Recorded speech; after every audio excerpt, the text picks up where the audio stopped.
Apologies, I am muted. We are back. Sorry. Hello, hello. Yay for technical difficulties. Told you, it's not a Grail stream if something doesn't break, like, partway through. But we should be back. I'm just checking because it looks like the multi-stream might be having problems. Or it could just be that the stream is too fresh and it hasn't synced properly yet, maybe? It is hard to say.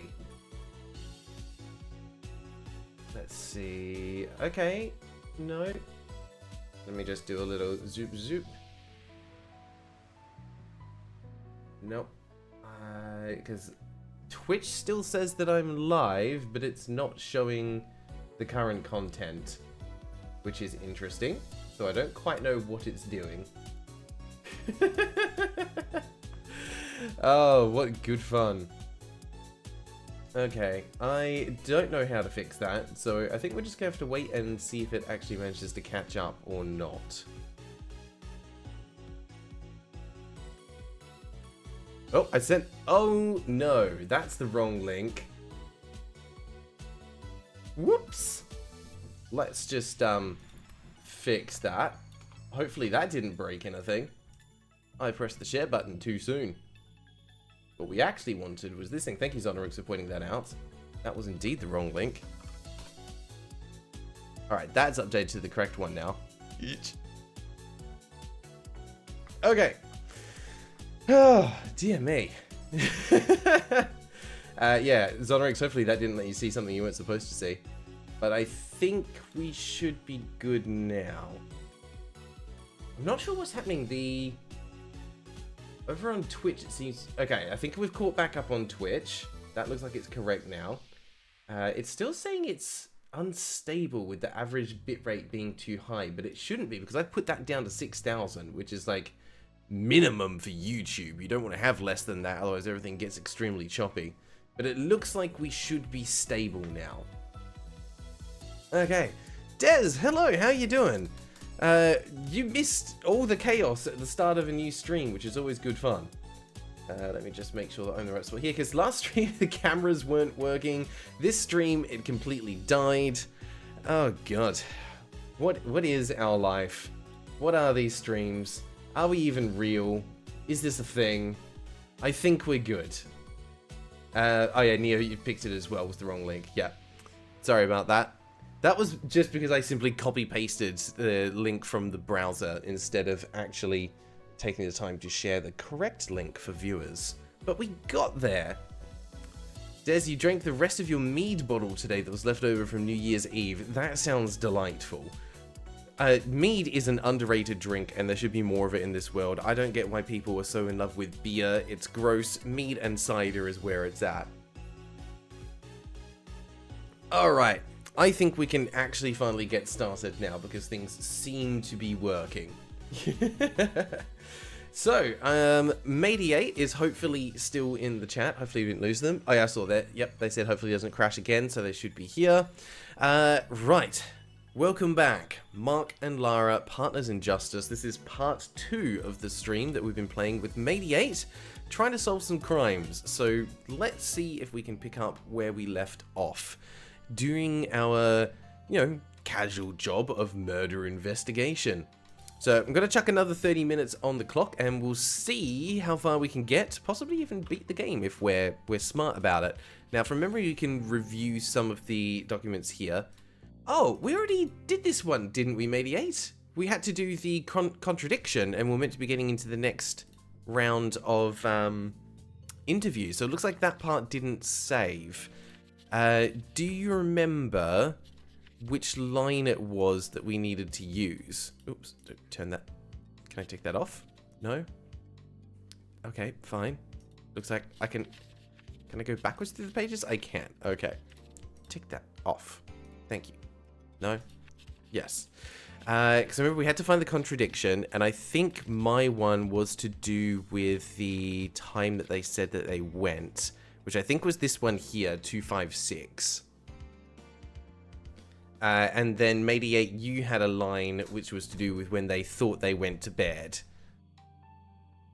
Because I've got Hoffman's one, which was 256. See, this is the thing, like, Mediate had their own interview with another suspect, and they've got their own set of notes to go through. And basically, we're looking for whatever it was that they said between them that was wrong. Neo, you're going to watch on Twitch instead, works better. Okay, perfect. I'm not sure how...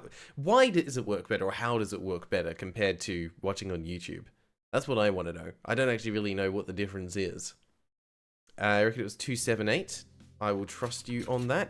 It was whenever they said the time was that they wrapped up the poker match and went to bed. So, let's find out if this was right.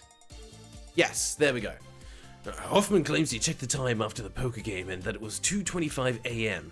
In addition, he says that they went to bed immediately after that. On the contrary, Brown stated that when they went to bed, he could already see the dawn lights. It doesn't make any sense. One of them's lying. At least one of them. Alright, cool. So that got us through the first section, and now we can do more investigating. Yeah, so we've locked in the contradiction now. So this is where we got up to last time. Perfect. Richard, welcome. Forgot that the stream was today instead of tomorrow, doing some shopping which should be done soon. I mean, look, I love the fact that you can actually jump in and be watching this while you're grocery shopping. That is wild to me, that's the day and age that we live in. I would never even think about that. Like, I put on some music or a podcast or something like that. I would never think to pull up and watch a live stream while I'm shopping. By the way, make sure you don't forget to grab some milk. You're down to like maybe a cup or two left in the fridge. Also, if you wouldn't mind picking up some more chocolate and just leaving that on the countertop when you go to bed tonight, I would really appreciate that. No reason. Zonrix, how's this game work? You weren't paying attention. In a nutshell, Matey8 and I are playing the roles of two different investigators, both working on the same case because it's got a tight deadline. We're interviewing suspects separately and then reconvening to share notes and figure out where the contradictions are. So rather than Ace Attorney, where you're interviewing one person and you're cross-examining, this is actually more co-op, which I find to be quite fascinating and a really unique approach to it. I'm guessing it's time to go back in and confront them with the accusation. About the timetable. Mr. Hoffman, do you remember exactly at what time you went to sleep? No, I don't. You said that the poker game ended at 2:25 AM and that you went to bed immediately after that. Is that correct? Yes, it is. However, Mr. Brown states that when he saw the first lights of dawn, before going to sleep. Are you sure about your previous declaration? Please, help me understand how things went, Mr. Hoffman. No, that's weird. But we went to bed immediately after the poker game, so it couldn't have been dawn already, could it? That's what I thought too, Mr. Hoffman. How do you explain what Mr. Brown said? I don't know. Maybe he was just wrong. Alright. Hoffman is in trouble. I think he's lying. I have to keep putting him under the pressure to by finding other inconsistencies. Alright, well, let's move on. At what time did you wake up the following morning? I don't remember exactly. Maybe around 9:30 AM. Did you sleep well? Actually, not that well. My sleep was disturbed. I didn't sleep much. Was the bed uncomfortable? Not at all, quite the opposite. David chose a very luxurious house, an apartment of Maxime House. I'm just gonna make a note of that. That sounds like it might be important for later. Interesting. What did you do after you woke up? I went to the kitchen. I found him there, like that, hanged on a rope. I couldn't believe it. I still cannot believe it. Okay, I went to the kitchen first. Interesting. So, you went to the kitchen and you found Mr. Thompson's hanged body. Is that right? Yes. Why did he have to die? He didn't deserve it. What did you do then? I was just staring at David, and after a short time, Larry came too, yes. He was really confused. He was staggering. He was really shocked by such a terrible sight. Like me, I mean. And what did the two of you do when you found David's body? Well, nothing. We just called the police. I mean, Larry called the police. I was still very upset. Right, so now I get a choice of response here. So, what did you do while waiting for the police? Or what was Larry doing while waiting for the police? I want to know what Hoffman was doing, because he seems a bit more unreliable with actually knowing what he is doing. Oh, nothing at all. I was still and silent. I was really shocked. Alright, Mr. Hoffman, thank you for your deposition. Your cooperation has been very precious to reconstruct the events in the best way. Gray, hello, how you doing, mate? Thanks for stopping by. I kindly ask you to be patient for a short while. Please, let me know if you need anything. The whole story is very suspicious. Hoffman's hiding something. I have to talk with Lara in order to compare their statements to find any contradictions in the last part of the deposition. I can also use the police computer to do research. Alright, back to the lab we go. And hopefully this means by this time, Mate8 has probably gone through his as well. So is there anything here that I would want to research? Maybe the hotel, actually? Because this is quite a cool mechanic in it as well. So I can probably look up Maxim House. Let's have a look here. Yeah, there we go. Maxim House is a company that rents extremely luxurious houses for very short-term leases from 1 day to a few months in New York City. All of the houses provided by Maxim House have the following functionalities: a jacuzzi, a fully equipped kitchen, and soundproofed bedrooms. Interesting. Huh. Alright, Mate8, have you got anything for us? Because the soundproof bedroom sounds like it might be relevant. He said his sleep was disturbed, but he didn't say why. Welcome back, TNT PvP. And Gray, you have a cavity in one of your wisdom teeth that have to be removed. Oh, mate. I wish you the best of luck with that. Wisdom teeth removal is not a fun process. I had all 4 of my wisdom teeth removed when I was, I think, like 17, 18, somewhere around there.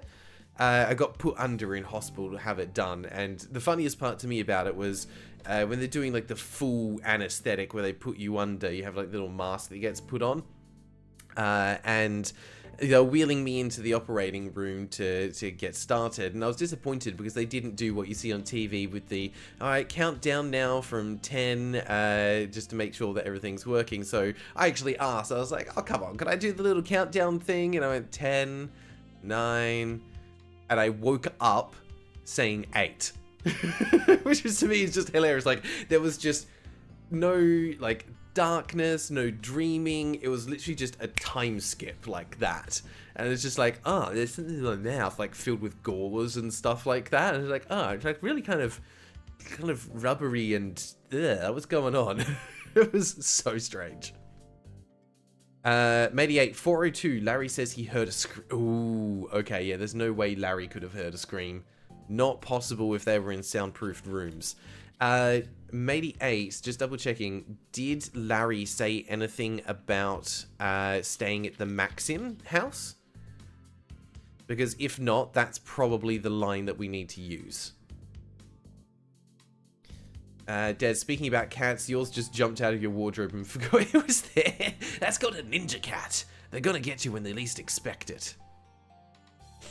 Panda has taken a liking to, because the mornings are quite cold now, crawling into our bed under the duvet and snuggling with us early in the morning. She's just like, I'm cold, please let me share your body warmth. And then of course, as she's sleeping, she stretches out and just like claws into the side of your leg. Oh dear. We love cats, but man, they can be dumb sometimes.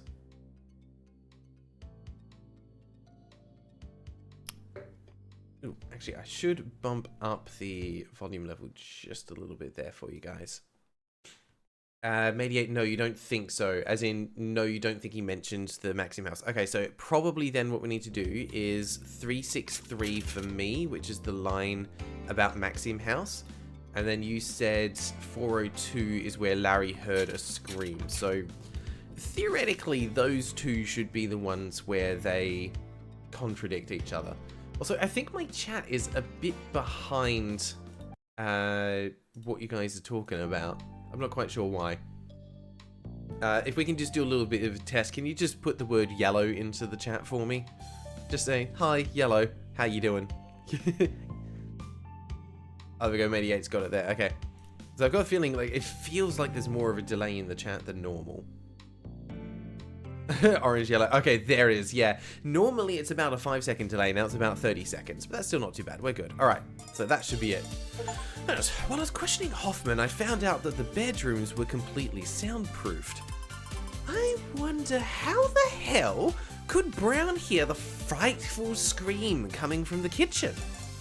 Oh, that's very interesting. That's your catchphrase.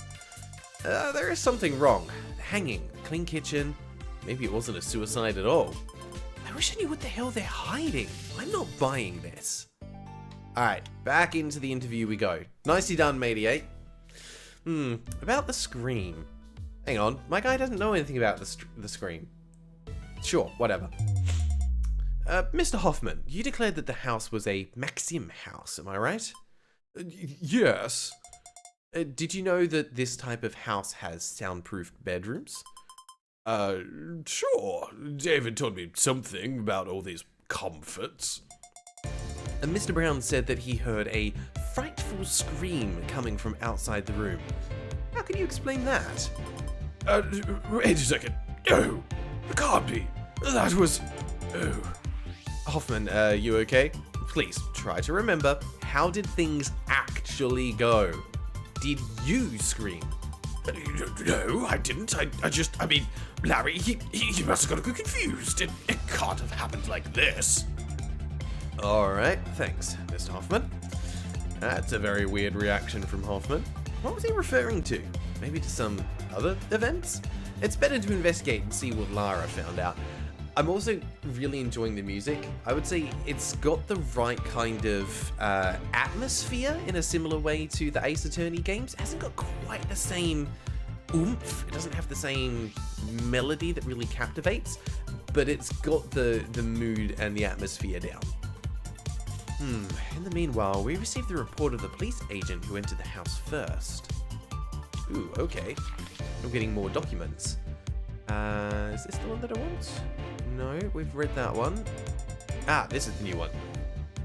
At 10:14 a.m., I arrived on site. The house did not belong to any of the three men, but it was rented for a night under Mr. Thompson's name on the Maxim house. Okay, so we definitely were at the Maxim house. That's confirmed. Mr. Thompson was found in the kitchen, hung by the neck to a rope which was tied to the ceiling. A chair was found below the body. Nothing else seemed out of place except for some crystal shards that were found on the ground close to the table. There were also a lot of marks on the ground that could have been made by the table or the chairs. The three bedrooms were in order.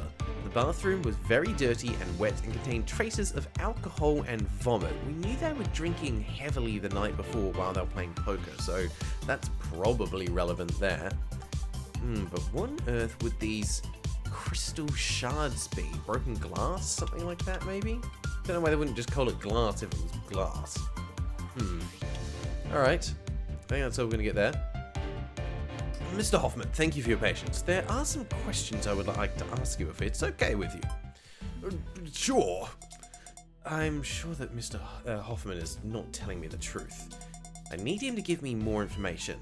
After that, I'll be able to spot his lies by showing the contradictions between his deposition and his friends. I have to find some weak points and put them under pressure. Okay, let's see. Yeah, I want to ask about the crystal pieces specifically. Mr. Hoffman, the report says that there were some crystal shards near the table. Did you break something? Oh, the report? Try to think about it, Mr. Hoffman. Yes, the wine glass. Wine glass? Yes, it slipped through my hands and it broke. I'm careless. I understand. Sure, Hoffman, so careless. Or maybe you don't want to tell me what really happened. I have to double check that. I don't believe they were actually drinking wine the previous night. I could be wrong. Could be wrong on that. I have to go back and double check. Alright, let's ask about the kitchen. The kitchen was really tidy when the police came. According to your declarations, though, you didn't tidy up the kitchen. When was it cleaned up, Mr. Hoffman? The kitchen? Oh, yeah, I didn't tidy it up. It was already like this. You found the kitchen already tidy when you got there in the morning and found Mr. Thompson's dead body? Yes, exactly. Who do you think cleaned it? I don't know. David, I guess. Couldn't it be Mr. Brown? I don't think so. I saw him going to his room before me, and then in the morning I woke him up. You didn't say that last time, mate. The panda is indeed active. There we go, she's settling down. How can you be sure he didn't go to the kitchen during the night? Actually, no, I can't be certain of it. Why do you ask me, though? You can't be implying he... If we can't rule out any possibilities, Mr. Hoffman, it may not be a suicide. We have to understand what happened and why. I trust you, Mr. Hoffman. No, I don't. Sure. Very weird. Why should anybody clean up the room before committing suicide? It's very odd. Maybe somebody else cleaned. Somebody who could also have committed a murder. Alright, back to the lab. Alright, we've got to figure out where the next contradiction is. So, Matey 8, going to be interested to hear what you got out of your interview. Let's see, what would be some of the key lines here? Yeah, I reckon this one here. He reckons it was a wine glass. Unfortunately, I think I can go back further. Yeah, dinner and poker. What did they say they were drinking? They were cooking, they were pretty hungry. They drank alcohol. Okay, they did drink white wine, so very well could have been a wine glass. That is consistent. 100% normal human. 100% normal human donated $20 to the war funds. Kitayi D. I wasn't expecting that intonation. Kitayi. Well, thank you very much, normal human. I appreciate the donation. Hope you're having a marvelous day, mate. Let's see, Brown says it's a broken glass as well. Okay. What about in reference to the timing? Because in terms of who they think cleaned up the kitchen. Because he said here that he thinks it was Mr. Brown. Actually, sorry, he says he doesn't think it was Mr. Brown because he saw him going to his room before him. So maybe there is a difference here in terms of the timing of who went to bed when. Because he's saying that he didn't see Mr. Brown go to... he saw him going to his room before me, and then in the morning, he woke him up. Ty, hello, how you doing, mate? I'm glad you got a bit of a breather from the work that you've been doing. Des, it's after midnight for you. Oh, thank you for staying up late. I know a lot of people in our community tend to be night owls, but not always quite that late. Matey 8 says it was maybe David. That feels a bit odd. I'm not quite sure what we're missing here. Because, hang on. I'm getting confused between the first names and the last names. Because isn't it David Hoffman? Isn't that his name? No, it's David Thompson, Larry Brown, and Albert Hoffman. But David's the one that's dead, so Brown is thinking... Hang on, names? Yeah, so Larry Brown is claiming that David Thompson cleaned up the kitchen before he killed himself? That seems a bit silly. Let's see. Is this guy saying it couldn't have been Mr. Brown? Albert Hoffman! Yes, indeed, it is Albert Hoffman. Yeah, don't know about that. Can't be seen and go to the kitchen in the night. None of those seem to be an easy one. Larry says Hoffman had just woken up. So Larry's claiming he saw Hoffman wake up. Whereas here, Hoffman's saying that he woke Larry up. That's what we're looking for. Okay. I think that's the one that we want, Matey 8. So it should be 603 from me, and whatever that line is from you. So what's the number for that statement where he's saying that Larry said Hoffman had just woken up?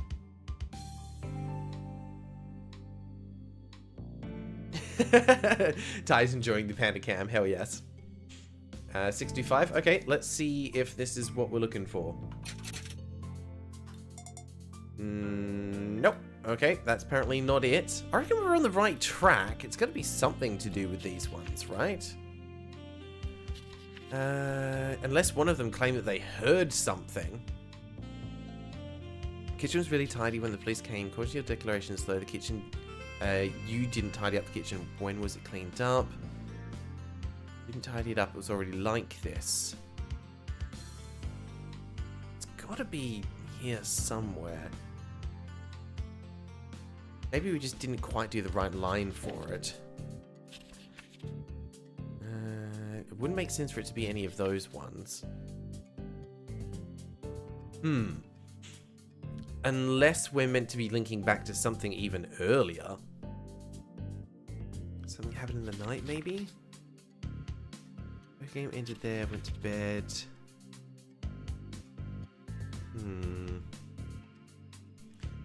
Mediate said, maybe the glass. Larry says he doesn't remember who broke it since they were already really drunk.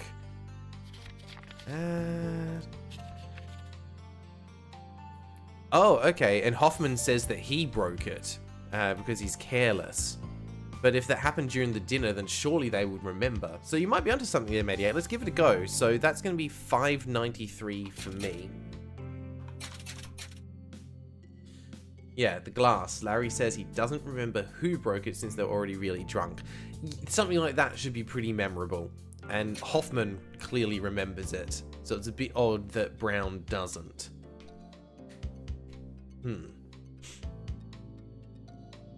614. Okay.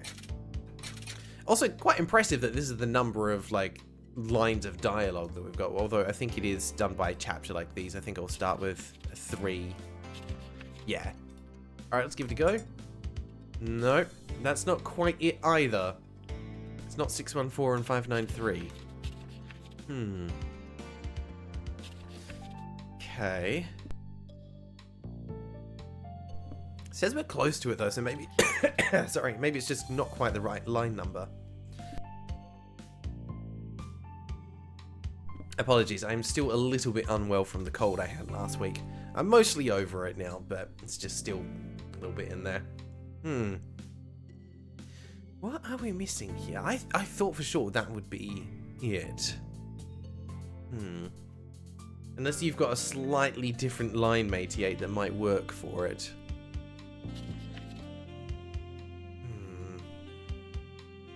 It's either to do with who broke the glass or the order in which they saw each other in terms of cleaning the kitchen. It's gotta be one of the two, right? Where else could it be?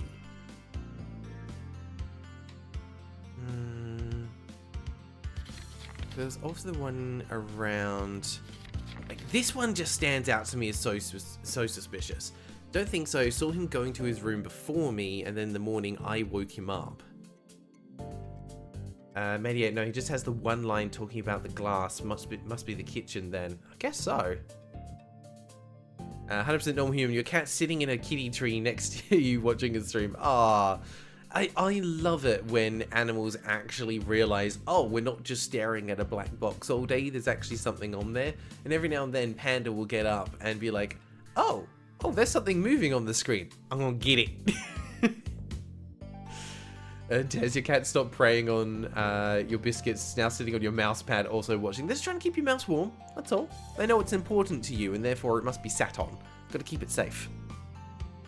Alright, Is there something earlier that we need to link to? Because so far, all of them have been, like, linking in the same thing.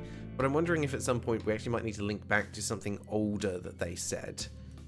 For example, in the morning here... Sleep was disturbed. They woke up, went to the kitchen, just found him there. The problem is I can't contradict within the same statements. We have to be contradicting each other. You can't use 2 lines from Hoffman as contradictions. Mediate, actually, maybe it is the line about waking Larry up. He doesn't mention Hoffman waking him up at all. There we go. That absolutely could be it. So, for me, that's line 603. Because, yeah, if Brown says something about, like, oh, I just woke up and then went out to the kitchen, then that contradicts, right?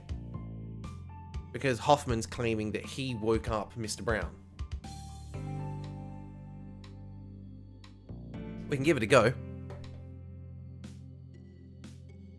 Great, your dad's watching Star Trek right now. Absolute classic. I never got into Star Trek much myself, personally. When I was younger, we watched a lot of Stargate, of all things. As Star Trek, not so much. Yeah, watch episodes here and there, but it wasn't something like I actively sat down and would watch through seasons at a time. So I've seen bits and pieces of it. It just never caught my interest quite as much. I can understand why people like it, though. Have you got a line number for that 188? Okay, we're running out of time here. We've got to solve this case in the next, like, 2 minutes. Otherwise, everyone's going to be left on the edge of their seat. No, that's not it either. Darn. What are we missing here, chat? Stargate has some absolutely classic moments in it. It's pretty great. Gino, hello. How are you doing? Thanks for stopping by and check out the stream. We are stumped on a case here trying to figure out something. I was sure it would be to do with them getting up in the morning. Mediate, wait, no, it doesn't work either. We were closer with the glass. It said we were close. Let's double check that one again, and see if it actually does still say that we were close with that one. Because that was 593 for me. I just want to see if it's, like, consistent with saying that it was close, or if that was just chance that it said that. Because others that might indicate that actually we were on the right line of thinking there. I just don't know, like, have they tailored those responses depending on, like, how close you actually are, or does it just have a few responses that it cycles through? It was 614 for you. Cool. Let's see if it gives the same line. Yeah, I think it is. It says almost there. So, yeah, I think that must be... Yeah, and it's consistently saying that, so it is almost right. What are we not doing to say the right things? Unless they mentioned something in your 188 about where the glass shards or the crystal shards were specifically. Because my one does have a line that says the crystal shards were near the table. And then specifically says, did you break something? And he's claiming it is a wine glass. And it sounds like Mediate Mr. Brown is also claiming it's a wine glass, not something else. Because they're the only variables here, is the location, who broke it, and what it was that broke. We do have a little bit of thing around, like, who it was that cleaned it up. Also, near the table, Larry doesn't say what kind of glass. Interesting. Does Mr. Brown say that the glass was still on the ground when they went into the kitchen in the morning? Or around the state of, like, how tidy the kitchen was? Because Hoffman is claiming that when he got up in the morning, the kitchen was already tidy. So I'm wondering if maybe they have a line around that. It says, yeah, oh yeah, I didn't tidy it up. It was already like this. I know we've gone over time. We'll see if we can solve this, and then we'll see what we want to do for the stream. Only 614 where he talks about the glass. Can you tell me what he says specifically about the glass?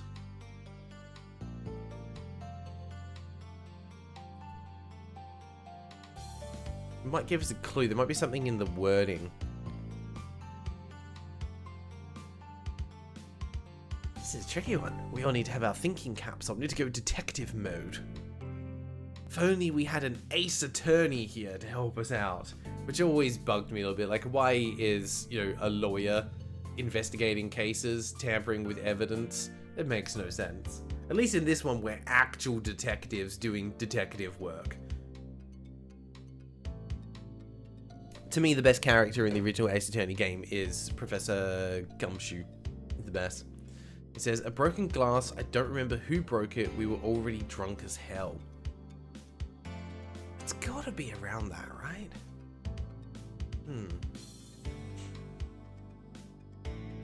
Interesting. And then we talked about the kitchen. Salad Bucket, hello! You definitely think this is interesting enough to see through, but I do like the variety on these streams. So if we started with this each week for a while, I mean, we could.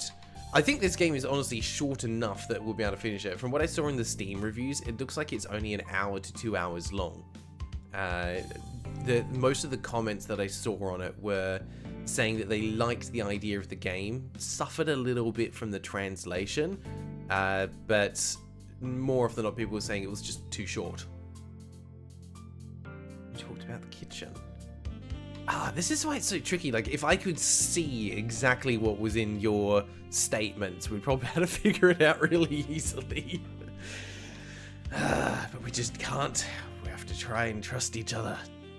Trust. In this industry, in this line of work, we haven't got trust. You haven't seen what we've seen. Yeah, I don't know what other line I would be submitting from my side.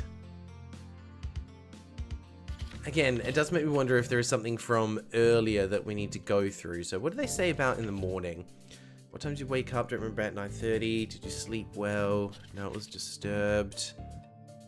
Went to the kitchen, found out that. Oh, hang on. There might be something here. Yeah, what order did Mr. Brown say they went to the kitchen? Hang on, Mediate said, wait, when asking Larry about Hoffman possibly being the one to clean up the kitchen, Larry says Hoffman had just woken up. No, Hoffman said the opposite. Hoffman said that he was up first. It says here, yeah, he didn't tidy up, was already like this. He said, I don't think so. I saw him going to his room before me. Then in the morning, I woke him up.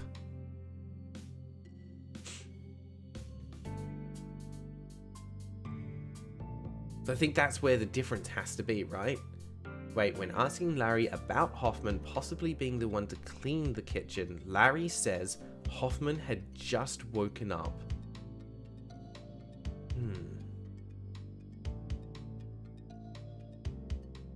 I mean, we can give it a try. Larry says Hoffman had just woken up. So that's implying that Larry got to the kitchen first. I mean, that's what I'm thinking, like, Mediate. Surely that's the difference there, because Mr. Brown is saying that he got to the kitchen first and then Hoffman had just come in.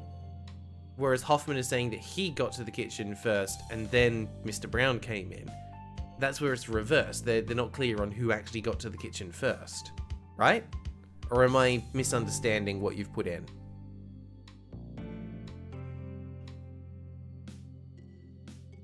I probably wouldn't be a very good detective.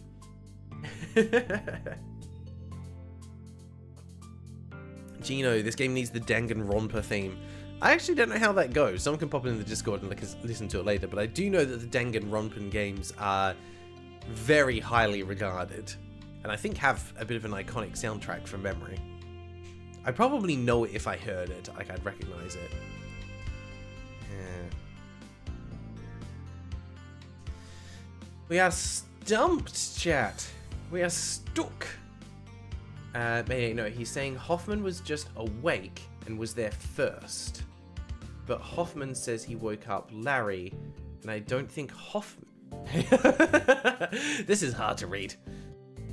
He's saying Hoffman was just awake and was there first. So he is saying Hoffman was there first. Hoffman says he woke up Larry, and I don't think Hoffman woke up Larry. Yeah, okay, so that's where the difference is. But that would mean it's still line 603 from Hoffman. But it would have to be a different line from Brown then, right? It has to be an earlier line, maybe. Because I feel like we already tried this one.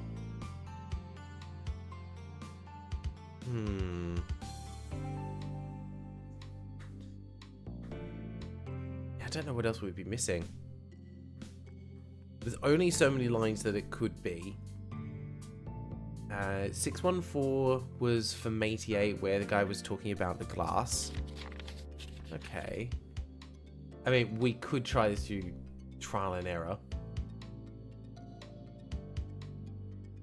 You also had 625.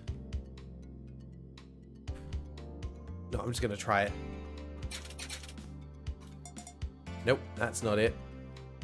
So it's not 603 and 625. It's got to be something else. Alright, we'll give this a couple more minutes. If we don't get it, we may need to move on and come back to this later. Because we got the first ones like so quick. We're like, yep, there it is, there it is, there it is. I feel like we're missing something obvious with this one. There's nothing here that would make sense as a contradiction. Here he's saying no, he can't be certain he didn't go in, but that's not enough to be able to use as an argument. Interesting. What might be helpful, Mate8, do you want to quickly jump into a Discord call? And would you be open to reading through the statement that you got from Mr. Brown? Just so we can hear it and see if anything clicks for us? Get to do a little bit of voice acting if you want. Yeah? Alright, cool. Let me jump in. There we go. I'm over in Duo 1 on the Discord if you want to come and hop in. I might just need to adjust the sound levels when you get here so that everyone else can hear you clearly.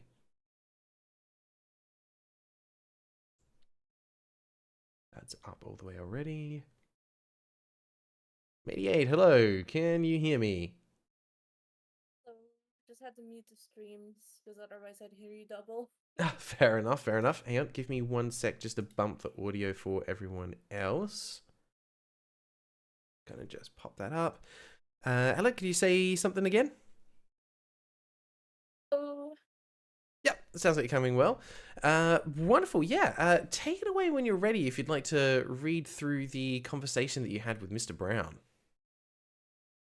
Okay, I'm still gonna read the beginning of the Scream one, but I think it might not be about waking up anymore. But I'm just gonna read it.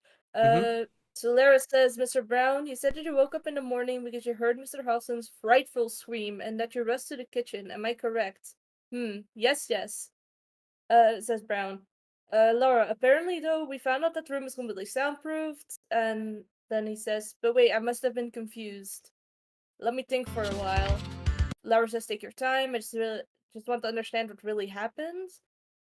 Brown then says, oh well, yes, I was mistaken. I mistook it with something else. Well, but another, situation that is not related to that. I'm sorry, I was just mistaken. I'm still hungover. Laura, another situation? Which situation? Brown, no, nothing. I'm listening, Mr. Brown. Mr. Brown says, well, when I was just a kid, my dog died, and it was Larry that screamed that time, a frightful scream. I must have mixed the two things up, it was traumatic for me, when I was a kid. This is a bit random sentence, but I don't know how that could be a contradiction. Yeah, I think that's just him trying to tell a cover story. But yeah. Yeah. He's sounding sus. So that was the morning or Scream conversation, was it? Yeah, don't you remember waking up? Can you tell me again how things actually went? And then and he says, it was morning already when I woke up. I wanted to apologize to David about what happened, so I went to the kitchen and I found David there. He doesn't mention Hoffman waking him up at all, so that must be a Yeah. contradiction. But I tried all the ones about him talking about waking up with the 603 and it didn't work. So it might be another contradiction we're looking for.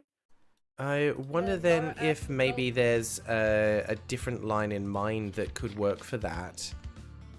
Also, apologies, the sound's going to be a little bit louder for people on stream. I'm having to play with the audio here. Because if it's not 603 from me, it could be maybe 598, which is you found the kitchen already tidy when you got there in the morning and found Mr. Thompson's dead body. So maybe it's the wrong line on my side. No, it didn't work. Didn't work either. Ah, man. No. It says almost there with 614 and 598 though, so that's going to be close. Does Hoffman say anything about a chair being out of place? No, no he doesn't. It might actually be in the agent report then that we have to find a contradiction. Oh, you Feel like weren't. we've tried I a was lot already of looking them. at the agent report. You weren't? Oh, I have like Scream and Agent Report from the same one. Like we start talking about the morning and then it goes into the Agent Report with the glass and everything. Yeah, the Scream one, I think we already found the contradiction because that was in the location with the rooms being soundproof because you wouldn't have been able to hear a scream. So I think we are then looking for a contradiction between the agent report ones. Must be something with the kitchen. I feel like we tried everything with the glass. Okay. Yeah, so that would mean for me... What else could it be?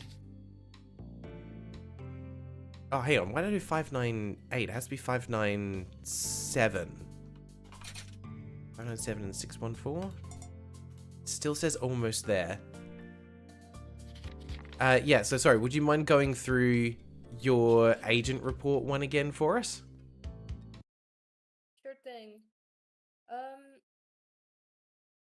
So Lara asks about the crystal pieces. Why are there some crystal shards close to the table? And Brown says, a broken glass. I don't remember who broke it. You see, we're already drunk as hell. I see. All right then. And then about the kitchen. Mr. Brown, when the police came to the house, the kitchen was completely tidied up. But you don't mention cleaning it up in either of your depositions or your friends. How is that possible? Yes, yes. That's true. That's weird. You don't know who tidied the kitchen up then, do you? No, I don't. Was it David, maybe? When you entered the kitchen in the morning, was it already tidy? Yes, it was. Couldn't it possibly be Hoffman? Oh, well, I don't think so. He had just woken up. That's what he told me. But you don't exclude it was but you cannot exclude it was him, can you? Well, actually, no, I can't. Thanks, Mr. Brown. That's all. Ah. Maybe there is something there to do with who tidied up the kitchen, because maybe if they're both denying it, then there's something happening there. So let's try, because I've got line 597, which is them saying, oh, yeah, I didn't tidy it up. It was already like this. So that was 597 for me. What line does Mr. Brown say that he didn't do it either?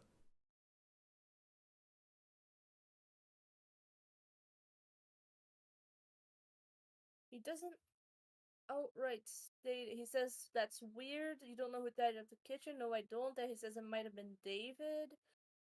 When you entered the kitchen was already tidy. Yes, it was. And then Lara asks, couldn't it be Hoffman? I don't think so. He had just woken up, but that's not a contradiction because I think that maybe actually I'll try that one just in case. Yeah, so that should be 597 for me. What line's the one where he's saying, yeah, I think it was Hoffman? No, didn't work. Ah, man. This one's rough. Can't exclude. Well, he did say no. I can't exclude him. Maybe try 627. Might actually be that one. 627. Ah. No, that seems like it's further away from what we were looking for. Somehow. It's just Mr. Brown doesn't like outright state no. I didn't clean up the kitchen. He's like, when he talk about the kitchen, Laura says a lot of stuff, and then he replies, yes, yes, that's weird. And then she asks, you don't know who it was? And then he says it might have been David. Hmm. But what does Hoffman exactly says? Did he say it might have been David as well? He says, I didn't tidy it up. It was already like this. You found the kitchen already tidy when you got there in the morning and found Mr. Thompson's dead body. Yes, exactly. Who do you think cleaned it? I don't know. David, I guess. Well, that was not a contradiction. Hang on. The same thing. But maybe we can try it. That's 6-1 for me. 6-1 for you? No. Yeah, no, that seems further away. You're right. It does seem like they give you a bit of hot or cold depending on how close we are to finding the right lines. And it seems like we're closer when we're talking about like what they found in the kitchen or the actual glass shards itself. Jack, hello. Sorry, 1 second, Mediate. Jack says, what's the basic TLDR of what's going on? Just got context clues, but joined midway. We are trying to solve a murder. Basically, myself and Mediate are playing separately and interviewing suspects, and we're trying to figure out what on earth is going on. We've both got limited information, and we're needing to kind of share back and figure out where the contradictions are. TNTP says you think 614 is correct, but mine isn't. So can I just double check, Mediate, what was your line 614? That was the one about the broken glass. It has to be, if it's something with the broken glass, it has to be that one. It's the only line where Brown talks about the broken glass that I have. We can experiment with that a bit. Zoe Louie, hello over there on Twitch. Yeah, I can see you as well. How are you doing? Thank you for stopping by and checking out the content. Okay, so yours 614 was about the broken glass. What do I have that was in relation to that? They're saying they broke it the night before. Oh, hang on. Maybe there's something here that actually doesn't work as well as we think it does. And that's that they're saying that they broke the glass the night before. But the report says that they still found glass shards in the morning after the kitchen was tidied? Oh, wait, yeah. That has to be it. But yeah, what would be used as a contradiction for that? I'm not quite sure how we put that together. Zoe, just enjoy the stream. This is your favorite game. I wouldn't say it's my favorite game. In case you're not aware, like if this is your first time joining the stream, Zoe, we play games suggested by the community. So these ones, basically, we put them all on a wheel, we spin, and we pick a new game to play. We just happened to land on this game that was suggested by a member of the community. And we liked it enough at the end of the last stream that we did that we wanted to pick it up and continue playing through it this stream. We have actually gone overtime on the timer. We're going to try and wrap up this case, and then we'll see if we want to continue on or not. But it will be over to you to decide if we end up playing more of this or moving on to a new game, which should be good fun. Jack, thank you. I know it's a bit hard trying to do some extra sleuthing on this. It is challenging. Timmy Trash, yes, the timer reset was intentional. We're pausing it just while we try and work through this, because otherwise it's going to be hard to pick up next time. Sorry about that, Mediate. So we were at 614. Yeah, I think we're onto something with 614 on your side. I think it is just a question of what on earth we're trying to contradict on mine. I think someone has to talk about the glass, and someone has to talk about the kitchen being completely tidy, but I don't know which, is which. Yeah. If Hoffman talks about the glass more, we might need to have a contradiction from him, from the glass, and then maybe Larry with the saying the kitchen was completely tidied up. Or maybe the opposite. I think it's something like a combination of the two that we have to say. Yeah, maybe we're actually on the wrong track as well, because they are saying that the glass broke, tied up in the morning. The report, let me double check this, does say a chair was found below the body. Nothing else was out of place except for some crystal shards that were found on the ground close to the table. Lots of marks on the ground could have been made by the table or the chairs. 3 bedrooms in order. We still don't know what's happening with the bathroom yet. I really do think it's the glass, because if the glass was broken the night before and the kitchen was completely tidied up, why was the glass pieces still there in the morning? Yeah, it does sound a bit weird. So, sorry, again, remind me, what does your line 614 say? A broken glass. I don't remember who broke it. You see, we were already drunk as hell, so he's definitely implying that it was the night before. Already He's broke saying it. that. Yeah. And that's the thing that's confusing, because we know who broke it. That's what makes me think it should have been 593. It still says it's almost there. Zoe, how long have we been playing? We've probably been playing this for about an hour now. But yeah, when it comes to what other games we play, it's a complete variety. If you stick around for like the next half hour, you'll probably get to see what I mean when we say that. Sorry, Mediate, you were about to say something? I'm trying, like, it still says, if I try some of the ones about the kitchen, I do think it says, can you show me some of the ones where Hoffman talks about the kitchen being clean? Yeah, so Hoffman talking about the kitchen is here. I say the kitchen was really tidy when the police came, according to your declarations, though you didn't tidy up the kitchen. When was it cleaned up, Miss Hoffman? He says, the kitchen? Oh, yeah, I didn't tidy it up. It was already like this. You already found the kitchen tidy when you got there in the morning and found Mr. Thompson's dead body? He says, yes, exactly. Who do you think cleaned it? I don't know. David, I guess. Couldn't it be Mr. Brown? He says, I don't think so. I saw him going to his room before me, and then in the morning, I woke him up. Yeah, how can you be... 599? 599? Didn't work for me with 614, but maybe it's the other way around. To where I need to have one about the kitchen? I changed mine. I think it might be yours, which is correct. Because let me just play around with something here. If I change yours to, I don't know, let's say 616 or something. Yeah, if I change yours, it says that's not right. But if I put it back as 614, it says almost there. So it must be mine that's wrong. I think it's giving a hint saying that one of us is right, one of us is wrong. We're trying to follow this out.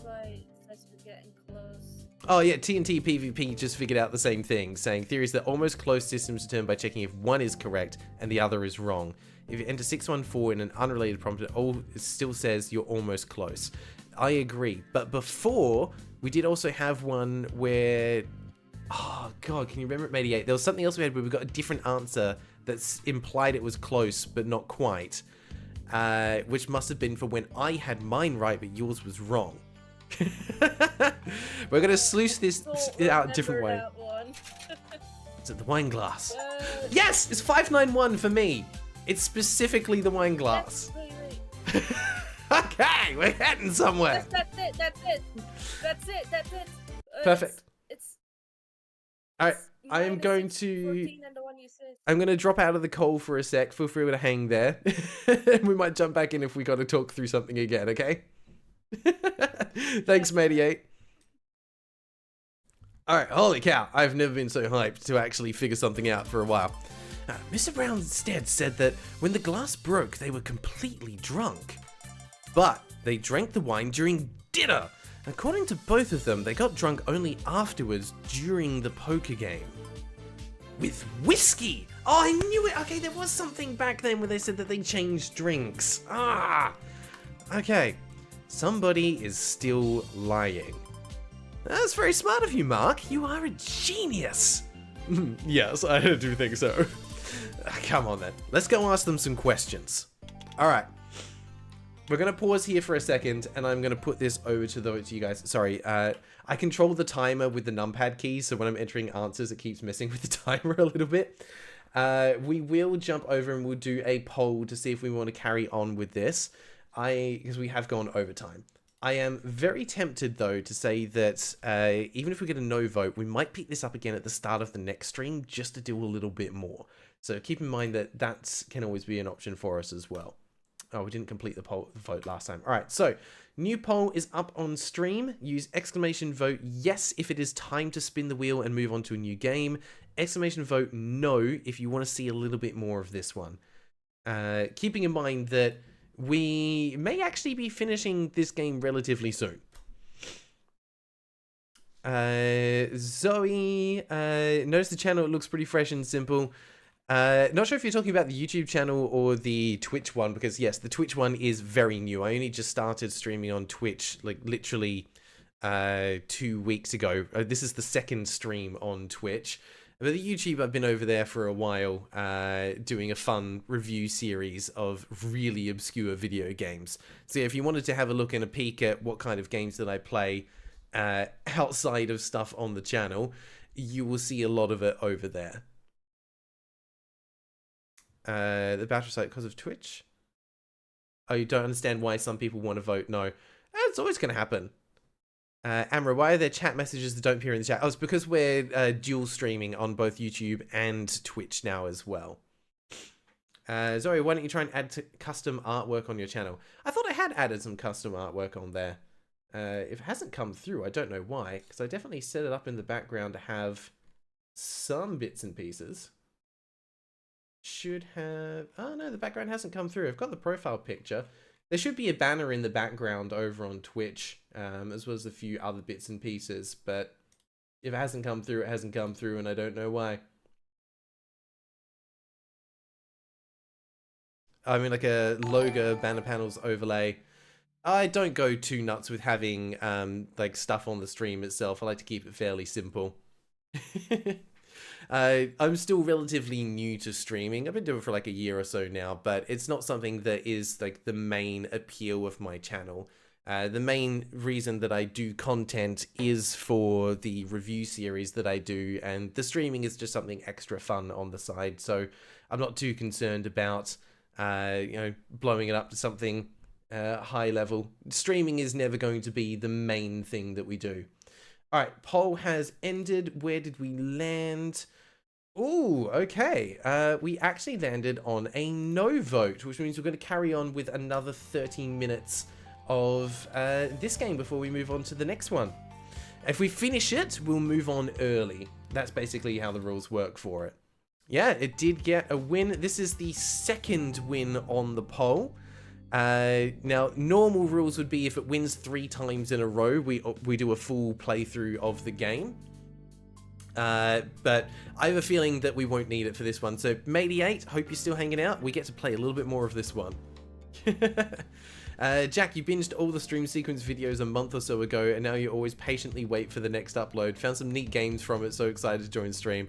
I'm glad that you've been enjoying the review videos on there, and I'm glad it helped you find some new games to pick up and play. The whole reason why I wanted to embark on the ridiculous premise of my channel was to try and highlight games that got overlooked just because they weren't favored by the algorithm, but maybe still has some neat ideas that were worth paying attention to. So if it has been able to help a few indie devs and be able to help a few people find some fun niche games to play, then fantastic. Job done. Zoe, at least you should logo, banner, and panels help you grow your channel attractive and more professional. I mean, you're not wrong. I've definitely got some things I could do on there. I kind of wanted to see just initially how many people would be interested in watching on Twitch compared to YouTube before I invested too much effort into glamming up the Twitch channel. So yeah, if we've got enough of an audience over there, we'll definitely consider doing it. But I basically just wanted to test streaming on Twitch for about a month or so to see how much uptake there was on the platform. Just see if it made any difference compared to streaming over on just YouTube. So this is, think of it as like a trial run. All right, let's get back to the interview. We've got some questions to ask, I think. So, about the broken glass. Mr. Hoffman, you said that during the dinner, also let me know how the volume is because I had to play around with it. If it's too loud now, let me know. You said that during the dinner you were sober, but that you broke a crystal glass. Is that correct? Yes. However, Mr. Brown stated that when this glass got broken, you were all drunk. Well, yes, that's because we broke another glass later, during the poker game. So, 2 glasses were broken. Who broke the other glass? I don't remember. It must have happened during the short fight after the poker game. I see. Something is making Hoffman anxious. It's about the fight. I think he's hiding something. This fight was much more serious than they're willing to admit. Also, just take a moment to appreciate this music. It is going hard. 100% normal human. You prefer Twitch just because YouTube is oddly laggy for you and Twitch was made for live streaming. I mean, that's a fair point. I think YouTube... let me put it this way. I think Twitch is a bit more lightweight in terms of its impact on the browser, so it probably is going to be a little bit smoother. 100% normal human. Your stream keeps randomly muting and playing the audio twice. I had to switch to Twitch. Oh, that's unfortunate. It was muting because I was clicking out of the game, and because the game doesn't have a full screen windowed mode, it's basically turning off very briefly if I click out of it, which is why you would have been hearing the music stop every now and then. Zoe, you're an artist and do paid custom artwork for streamers. Yeah, I mean, Zoe, feel free to DM me over on my Discord. Be happy to have a chat and see if there's anything that you feel might be useful to create. Happy to pick up the conversation if you're interested. Yeah, that's what's happening, 100% all human. Alright, what are they hiding here? In the meanwhile, it seems that the medical report of the autopsy is ready. I'll take a look at it. I love this because it's basically we're trying to smash through this interview process in 24 hours to get it figured out. So I like that it actually feels kind of realistic that we're still receiving more documentation as we go. All right, so here's the autopsy. Let's have a look. Yep, examining David Thompson. Examined by Yuko Ayanami. Authorized by Captain Miller. Evidence. Advanced rigor mortis. No kidding, they're dead. Zoe, no, I don't have an Instagram. I'm not actually on many of the socials. You'll find me on YouTube, now on Twitch, you'll find me on Discord, and that is about it. Liver mortis in the lower part of the body, which I'm assuming comes from intaking too much alcohol. Liver wasn't able to keep up with it.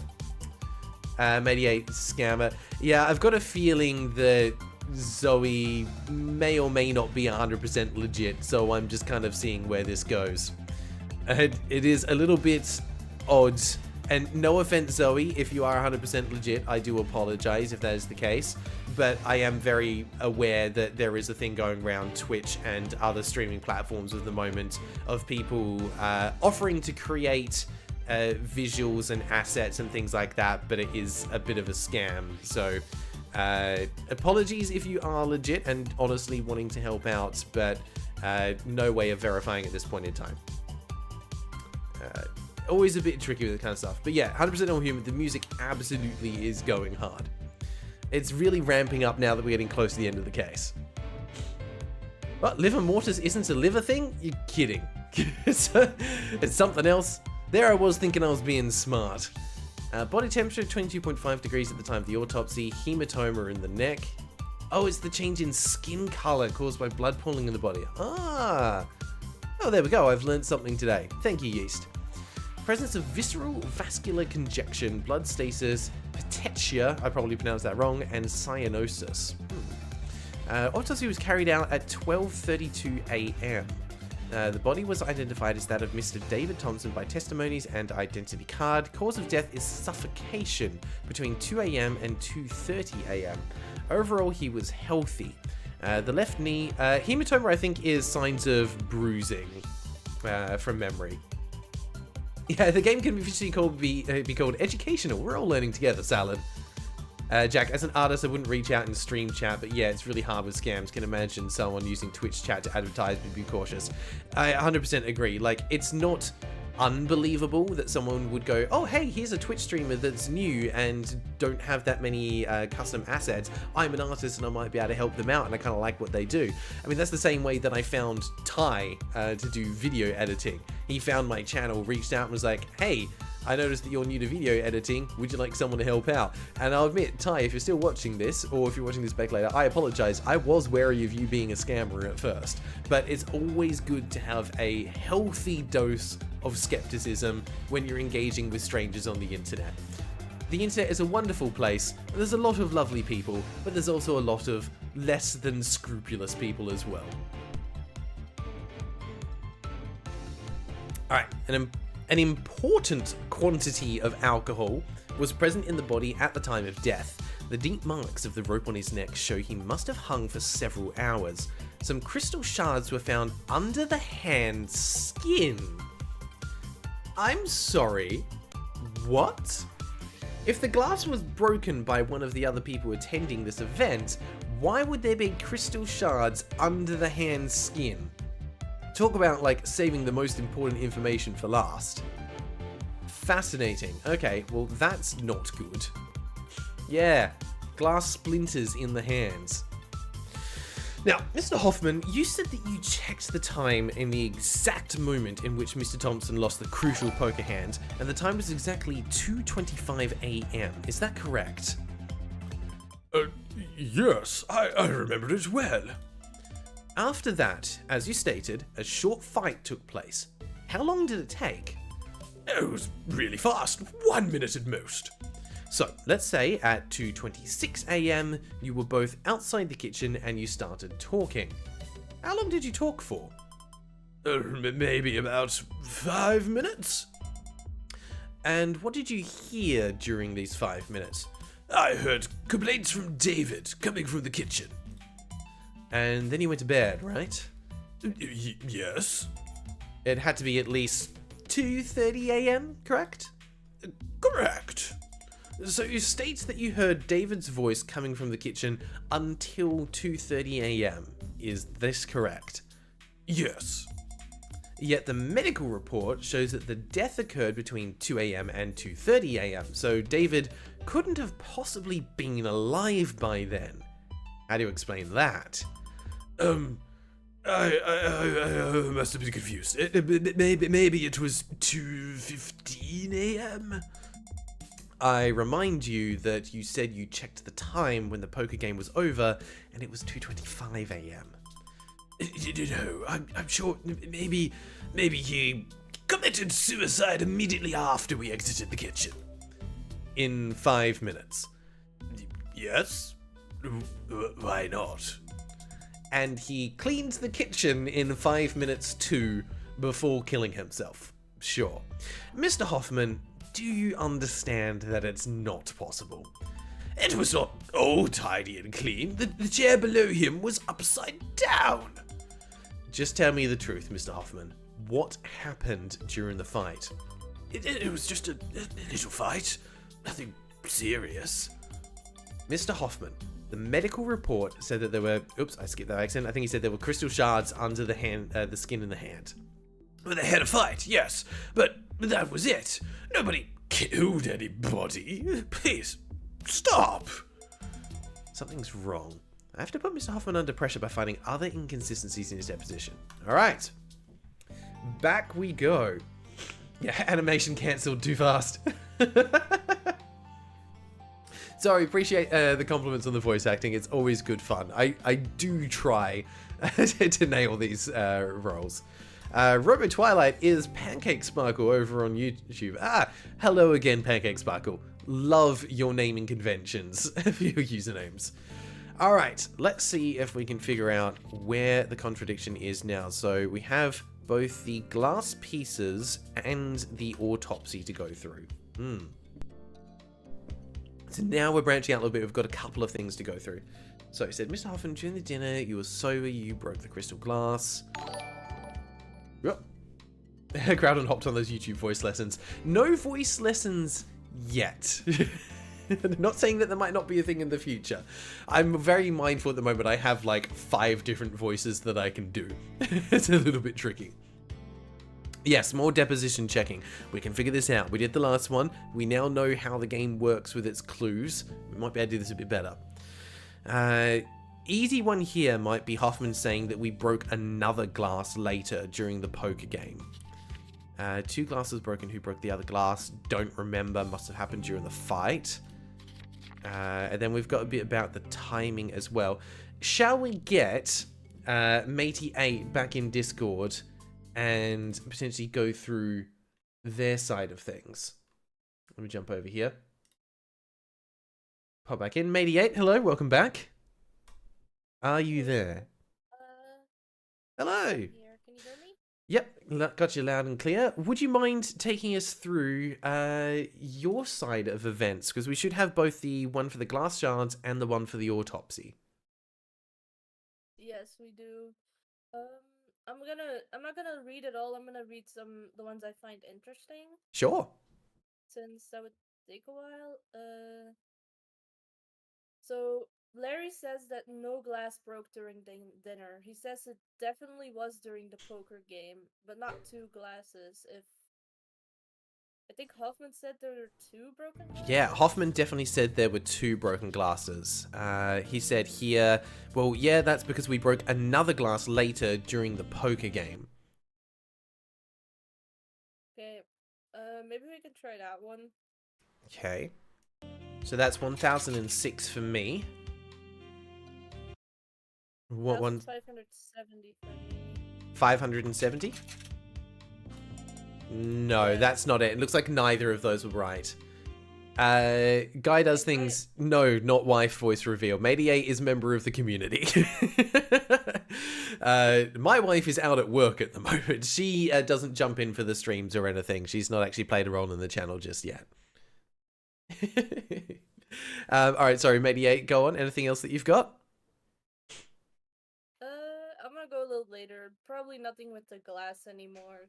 Yeah, I reckon it's going to be something in the autopsy.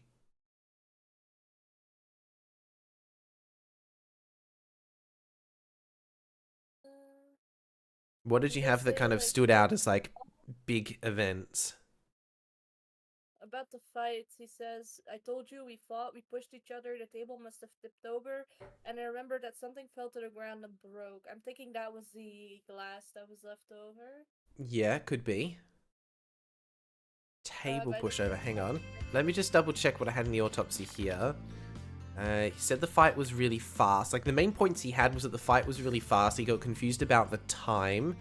He could hear David in the kitchen. What else did he say? Those are the main things that he said there. And then he mentioned the crystal shards on Mr. Thompson's hands.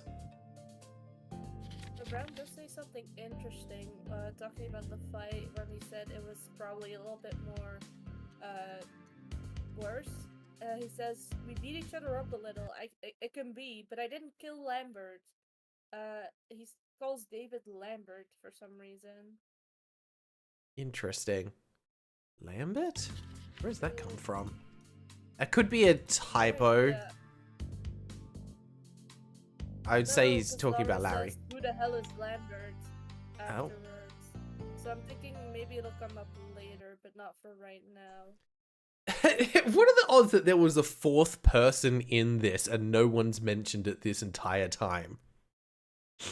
That would be pretty insane, but... I mean, what a plot twist that would be. It's like, oh yeah, no, there was a fourth guy here called Lambert. Yeah, no, he did the murder. That was him. Yeah, sorry. Should have mentioned that. My bad. I just completely forgot. I guess I was just What? drunk in the morning, so- I think there could be something here because Hoffman mentions that the kitchen actually wasn't tidy and clean. There was a chair below him that was upside down. He doesn't mention anything about the table. Does Larry mention anything about the chair? Oh, he mentioned something way earlier, but I think it's just the same thing about it being toppled over, so... Okay, that might be consistent then. I wonder what we're looking for here. Larry Oh, says did... right after the brawl to bed. Sorry, say that again? Larry says right after the brawl, he went to bed. A brawl between two very drunk people, that's all, and then I went to bed. Oh, he actually says it was a brawl. Interesting. Because that's not what they said here. Hang on, let me just go back and double check. Seems like Larry is definitely the one who says a lot less than Hoffman. He explains a lot more. He does say it's a short fight, so that could be consistent. Yeah, Larry doesn't say anything about the length of the fight. Just talking about how, at first he does say, oh, it was just a little push between friends. Then when we mentioned the autopsy and the fact that there's the shards and everything, Mm-hmm. he does say, "Oh, there's just a little brawl between friends or something. Beat each other up a little." Yeah, I know. It's every week that's what we do, just to, just to kind of like air any grievances. We just have a little fight where we punch each other in the face. It's all good. Yeah, maybe there were multiple fights or something that happened here. Jack, I think you've got the gist of it. Yeah, with frat boys that had a fight to the death, set up a self-delete and cleaned up while they was at it. Something along those lines has happened. Yeah, TNT PvP is, oh, silly me, there was a fourth guy. We saw strangle him. Whoops. Oh, I thought it was that easy. Really odd that he mentioned someone else there, though. I'm trying to think what lines... I think it might be a nickname for David. Maybe. Or something. It says, during the dinner you were sober... Hang on. Just go back. Did Larry say that no glass broke during the dinner?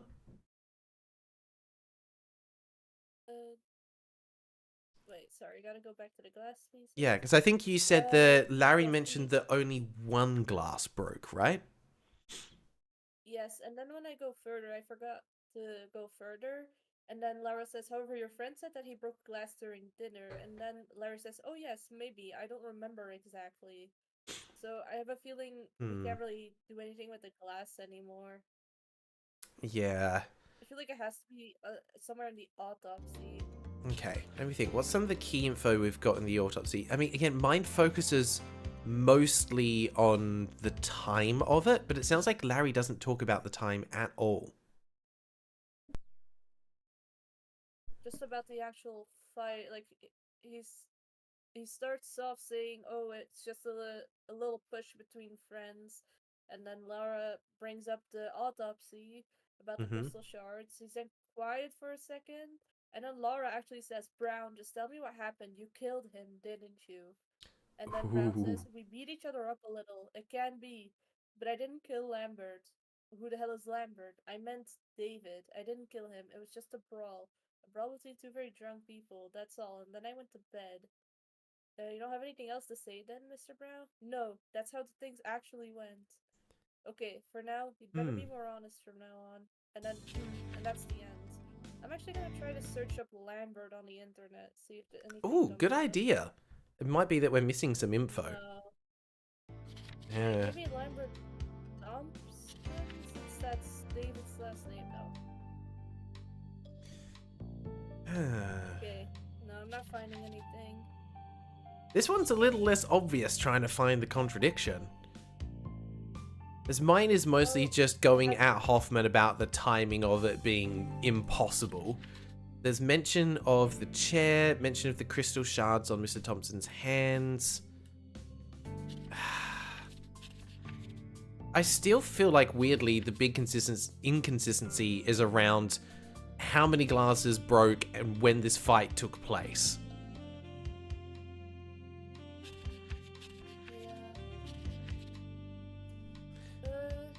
Well, you guys mentioned the fact that something fell to the ground and broke during the fight. Oh. Hoffman saying about maybe the glass being used in the fight or something? No, Hoffman doesn't mention anything about the glass being used in a fight. So they're both kind of avoiding the fact that somehow those glass shards ended up in his hands, I feel. Yeah, I agree. I think that's what we're going to get to, is how that got there, but there's something we need to do before that. Sorry, I just saw DRDCA in the stream said, didn't it say the rope was there for hours? In the autopsy, yes, he was hanging for hours, because it sounds like what happened is that he hung himself when the other two went to bed. So there was as far as we can piece together, they had dinner and drinks, then they played poker and had whiskey. Something went wrong. There was a short fight. Then Hoffman and Brown went to bed, and while they were asleep, I keep forgetting the other guy's name. This guy, Thompson, hung himself. Or as someone politely put, self-deleted. about going to bed. The only thing Larry talks about, he doesn't talk about any of the time. He only says like, I didn't kill him, it was just a brawl between two very drunk people, that's all, and then I went to bed. Does Hoffman say anything about him maybe staying after the fight? No, he doesn't. We pick apart some inconsistencies about like what time, and he does mention that he could hear complaints from David coming from the kitchen. Salad says, yeah, find out odd that Hoffman's point to the kitchen not being tidy is that the chair is upside down. Yeah, and this is kind of what I'm finding a bit weird as well. Is one's mentioning the table, one's mentioning the chair. But neither are mentioning both. Let's see. Try the one with the table and the one with the chair and see if that's it. Yeah, I'm just trying to find where the line was. I was here. 8:15 was Hoffman talking about the chair. Highlight that. Okay. 1,576 is the one. Sorry, 1,576? Yeah. Wow, numbers went up a lot all of a sudden. Oh, it says almost there. So one of them is right. Oh. Okay. I'm gonna try to switch one of them up real quick. Yeah, I'm gonna change mine to 8:16. Okay, mine is right. 8:15 Yes. about the chair is correct. So yours is gonna be different. Okay, wait, I'm actually gonna go back earlier, because like, did I ever said it was impossible to say something from earlier? Just talk about the chair a little bit earlier, let me see. Jack says, what were the injuries? Since injuries can help sequence events, did he knock his head? Not that we're aware of, Jack. You theorized they had killed him in a fight and set up the hanging as an alibi since everything was clean. I mean, it's quite possible that's what happened. I've got a feeling that it would make sense that either Hoffman or Brown maybe accidentally killed him in the fight, but the problem is that there's no other injuries on the body for Mr. Thompson. He was definitely killed by hanging. Other than the, bruises and stuff, but no. Yeah, but the bruise was around the neck, which is consistent with what you'd expect from someone that was hung. Because, it says here, cause of death was suffocation. Interesting that it mentions the left knee was particularly weak with signs of past surgery. Alcohol was present. Deep marks of the rope on his neck show he was hung for several hours. I found it. Oh. Brown says, sure, there was a chair upstanding below him. Oh, okay. What line's that? Upside down. 508. 508. Let's give it a Yes. go. Nice! Well done, matey 8. Alright. Hell yeah, we did it. That was very well done. Alright, I'm going to jump out again for a second while I read through all of this. Okay. Nice! I love it when the teamwork comes together. So, Hoffman said the chair under David's body was upside down. Brown said instead that it was upright. Maybe someone placed it there on purpose. Yeah, that's possible. There's something else, Mark. Brown talked about something traumatic that happened in the past. His dog's death when he was just a kid. I believe it's somehow related to the case. Ask Hoffman if he knows something about that. Mark, are you listening to me? Stop with those animal-shaped origamis.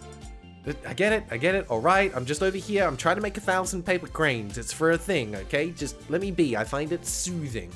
Gets my head in the game. That was a weird reference. About the chair. Mr. Hoffman, you declared that the chair below the body was upside down, while Mr. Brown said it was upright. I don't remember. Did anybody purposely place the chair below David's body to, I don't know, stage a suicide? Tell me the truth, Mr. Hoffman. What are you saying? That's nuts! I must have gotten confused, that's all. I'm still shocked by David's death. I see. Here we are, Mr. Hoffman. Here we are. Hoffman can't take it anymore. He's about to give up. Hoffman, you know, Brown told us about some event which was really traumatizing for him when he was a kid. His puppy dog's death. Do you remember? A puppy? No, I don't think so. You don't remember that? No, I don't. I don't even remember he had a dog. Let's try to reconstruct the events. You were just kids. You saw the dead body and started screaming frightfully. After that, Brown rushed to you and he saw him too. What happened then? Do you remember? Yes. My God. Jack. Poor Jack. Jack? Who's Jack? Sorry. That voice is hard to do because it keeps hurting my throat. Oh, yes, Jack. It was, the dog's name. Mr. Hoffman, are you sure that the dog's name was Jack? Yes, I'm sure about that. What's weird about that? Everybody has pets. Don't you have one, detective? To be honest, yeah, I do. An ocelot. An ocelot? Yes, my sweet Luna. Anyway, thank you for your testimony, Mr. Hoffman. Good. Jack, odd name for a dog. Hoffman and Brown must be hiding something. I have to look for more information about Jack to make him talk. I feel like something's missing. Gotta talk with Lara. It seems an urgent document's arrived from the captain. Okay, we've got more stuff to read through. Interesting. What have we got here? Detectives, we're running out of time. It's now or never. The district attorney told us that we need to get a confession within the hour, or free Brown and Hoffman as per the standard operating procedure, in which case we all know it will end up being ruled as a suicide. Get a move on. Alright, we're going to be close to the end. Right, must be something. Yeah, the hour was a bit of a typo, but that's fine. There's got to be something here that doesn't stack up. I don't think there's anything that we can get directly from us. I think we're going to be relying on Mediate for this one. Yeah, it sounds like it's Hoffman and Brown teamwork. They definitely did this together. But also, just listen to this music for a sec. They worked more tracks in here than we're expecting. Yeah, that's what I'm thinking, Jazzy Caddy. Maybe there's a Jack Lambert here somewhere.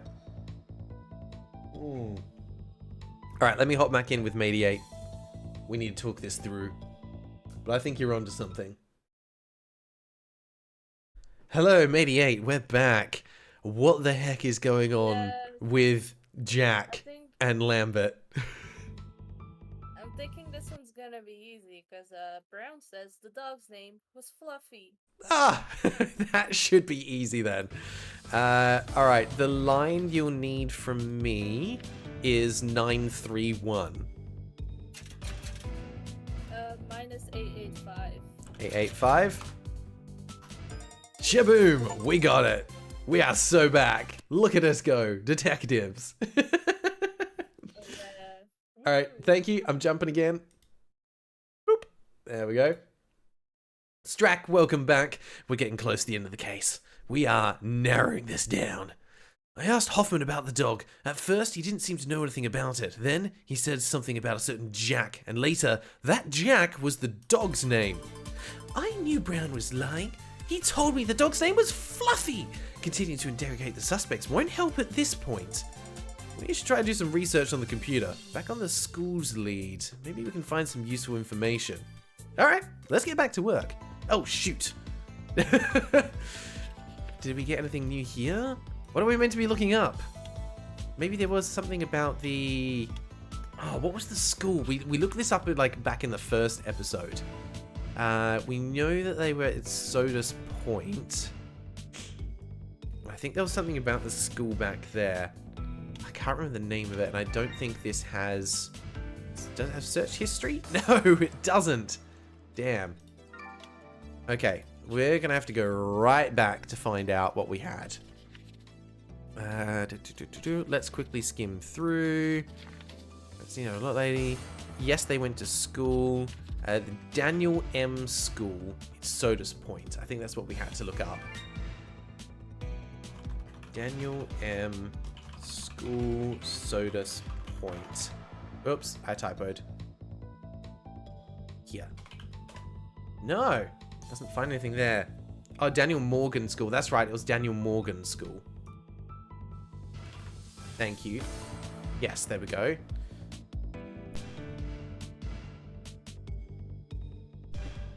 That doesn't really help us there because that's just the deans. Oh, it says that's a good start. Let's return to the indication. Some information has been lost. I should maybe dig deeper on this later. I should make sure Lara has read this page too so we can both continue with the interrogation. What were we looking for here? None of these names made sense. Jason Ross, Maria Blank, Norman Lee, Billy Hope, and Margaret Madden.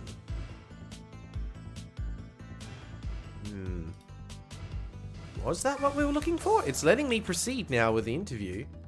So, there must be something there. Yeah, Maria something. Let's see what we can ask. I haven't found any clues yet. Okay. That was false. That wasn't what we needed. What are we looking for then? Something to do with the dog's name. Maybe if we Google the school in correlation with the name Jack? Maybe that's what we're looking for. Daniel Morgan School. Can't spell. Jack? No. Maybe you have to have the Soda's Point. No, that's not finding anything there. I was wondering if like maybe that was someone who they went to school with. In there. Oh, sorry, it was Morgan. Thank you. Alright, let's try that. No, nothing there. And nothing with Jack either. Huh. Interesting. Because that worked, and we managed to find that. Where does Jack come into this? Mate8 said Maria something, maybe we need her full name. Yeah, but we can't go back to the interrogation just yet. What could we be missing? Although we had the mention about Lambert as well. So yeah, I want to try searching Jack Lambert and see if that finds us anything. Too many results. Okay, we might be getting somewhere here. Searching with both the name and either location or date. If we do Jack Lambert, I mean, we can just try the location with Soda's Point. It seems they're all from there. Nope, doesn't find anything that. If we try it with... Whoops. Daniel Morgan School. Doesn't find anything either. What are we looking for? There's a date somewhere that we need, which I'm guessing is to do with the Daniel Morgan School, which was the Soda's Point one. Let's try 1975. Jack Lambert, 1975. Ah, bloody typos. No, that's not it. Maybe put it in first. I don't think that's it. Well, I'll try it. Daniel Morgan School, Jack Lambert. Nah, it definitely seems it's wanting a date, because when we googled it before, he said search including both the name and either location or date. What would the location be that we're looking for? Because all of this was Soda's Point, and that didn't work. What would the date be that we're looking for? They were all born relatively close to each other. Yeah, it was worth a shot, Jack. I reckon there's a date that we're missing. Oh, hello, Captain Miller. You saying anything? Did you not read the last document I sent you? I mean, yeah. Make a confession now. Pick up on the last track you found with the computer searches and follow it. I mean, yeah, I'm trying. Is there anything else that they mentioned might be worthwhile? Sorry, David's death. Puppy. Matey 8, did they mention anything about when the dog died? Because I'm wondering if that's what we need to find, is the date of the death. I don't believe it was a dog. There's nothing they mention here. But I know that Larry mentioned something about their screaming because they're remembering a dog dying. So maybe they have something more specific there that they can make a reference to. There's either a specific date or a specific location, but the only locations that we know anything about are the Daniel Morgan School and Sodas Point, and it doesn't seem to be linked to either of them. And I think we tried Jack Lambert, Sodas Point, and yeah, no results. Oh, okay, this is different text though. It says no result, it's impossible. Feel like I'm on the right track. Maybe the file doesn't have the Sodas Point tag. I could try with the date and the name. Ah. It said the dog died at sea, drowned, no date. Dang. Is there a Sodas Point C? No. Ah, shoot, we need the date. Would be anything else from the Daniel Morgan School that we could use? Good point. We do have their date of births, which was 1965, 1966, 1964. Okay.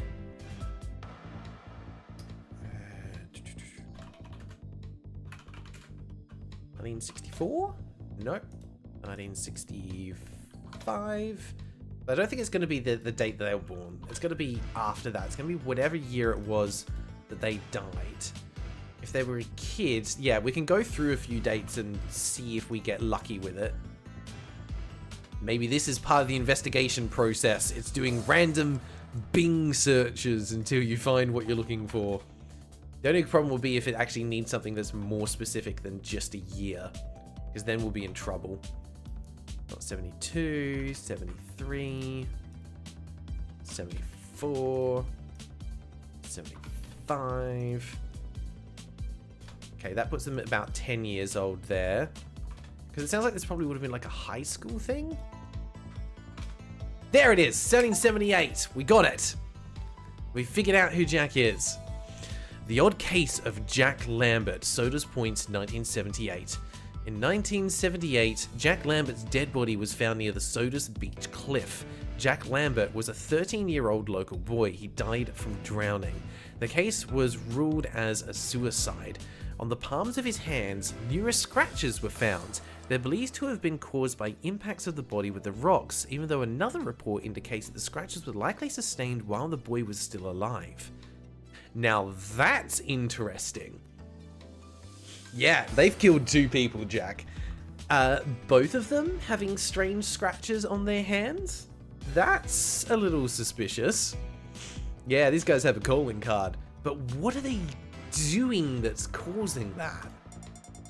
Bingo. This could be relevant to our case. I should bring this up in the interrogation and see what comes out.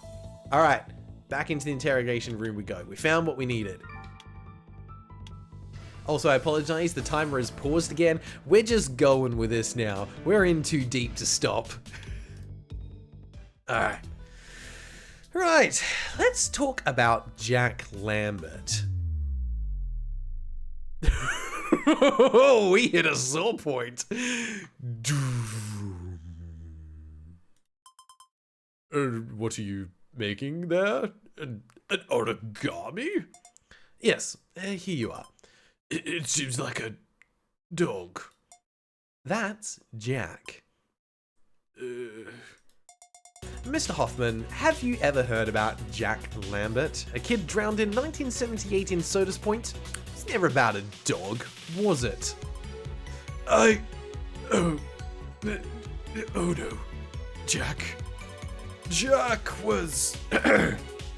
Jack was a friend of ours. The Fantastic Four. Ah, we did have mention of the Fantastic Four earlier, actually, so this has come back around again. We glossed over it. Me, Larry, David, and Jack. I'm sorry. I didn't want to. Sorry. Tell me everything about it, Albert. I'm here to listen to you. Yes, of course, thanks. It's, as David said, it's time to get rid of this burden. Well, it was 1978. I was just 14. We were the Fantastic Four. David, Larry, Jack, and me. Those were cheerful times. Jack was the strangest of the group. He didn't have a good family situation. His father was a drunkard, and God knows what he was doing to him. In reaction, Jack had developed this arrogant attitude that no one could stand. Well, I'm ashamed to say this, but we were being a little hard on Jack, especially Larry. Jack was our friend. He was always hanging out with us. But we used to make fun of him all the time and play jokes at his expense. All kind of jokes, many of them in bad taste. What stupid bullies we were. Anyway, one night, Jack told us his secret. He had an incredible crush on Betty. Betty was the prettiest one in our class. Who wasn't crazy about Betty? So, Jack made us promise never to tell anyone. You know, he was very, very shy. He couldn't even interact with girls. Not that I was very brave either. In short, we were always laughing at him behind his back. One day, when Jack wasn't in class, the three of us wrote a fake love letter from Jack to Betty and gave it to a friend of hers.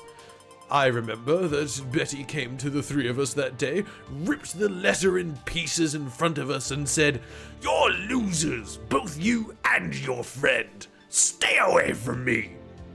Jack didn't know about it, of course. We had been humiliated in front of the entire class, and we decided to let off steam with another stupid idea. So it was that we organized the joke that ended badly. And whose idea was it? Oh, I don't remember. All of us, I think. Perhaps Larry proposed the idea, but in any case, we were all in agreement. We told Jack that Betty had said that she wanted to meet him in a cave under the reef. Obviously, there was no one waiting for him. At first, he didn't want to believe us, but then we convinced him. He was incredibly upset about the situation, so we took him down into the cave.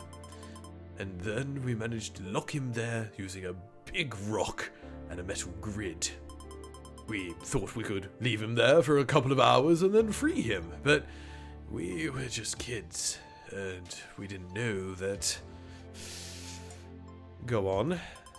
The high tide. In just 2 hours, the sea level rose and high enough to fill the entire cave.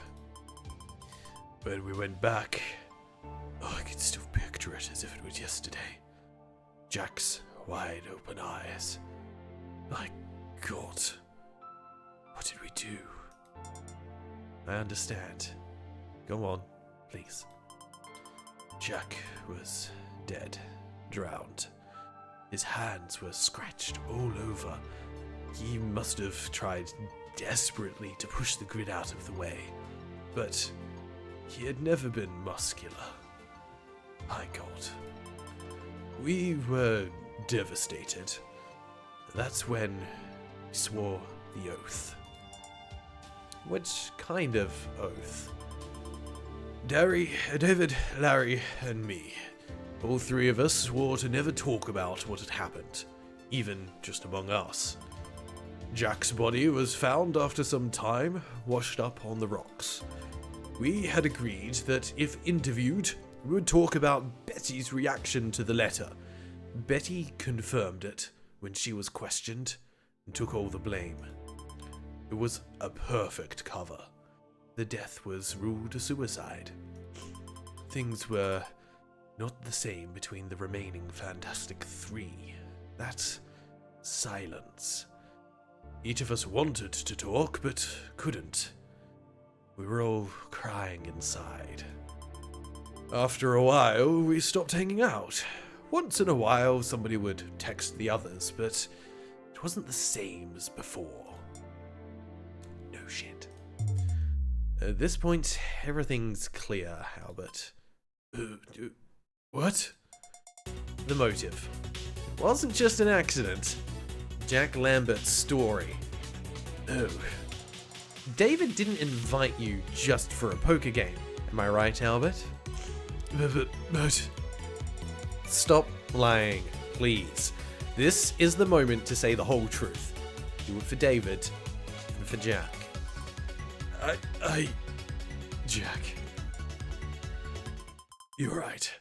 It's like you said. I'm sorry about everything. I didn't want it to go that way. Tell me what happened, and for real this time. You guessed it right, Detective. From the beginning, David wanted to talk about Jack.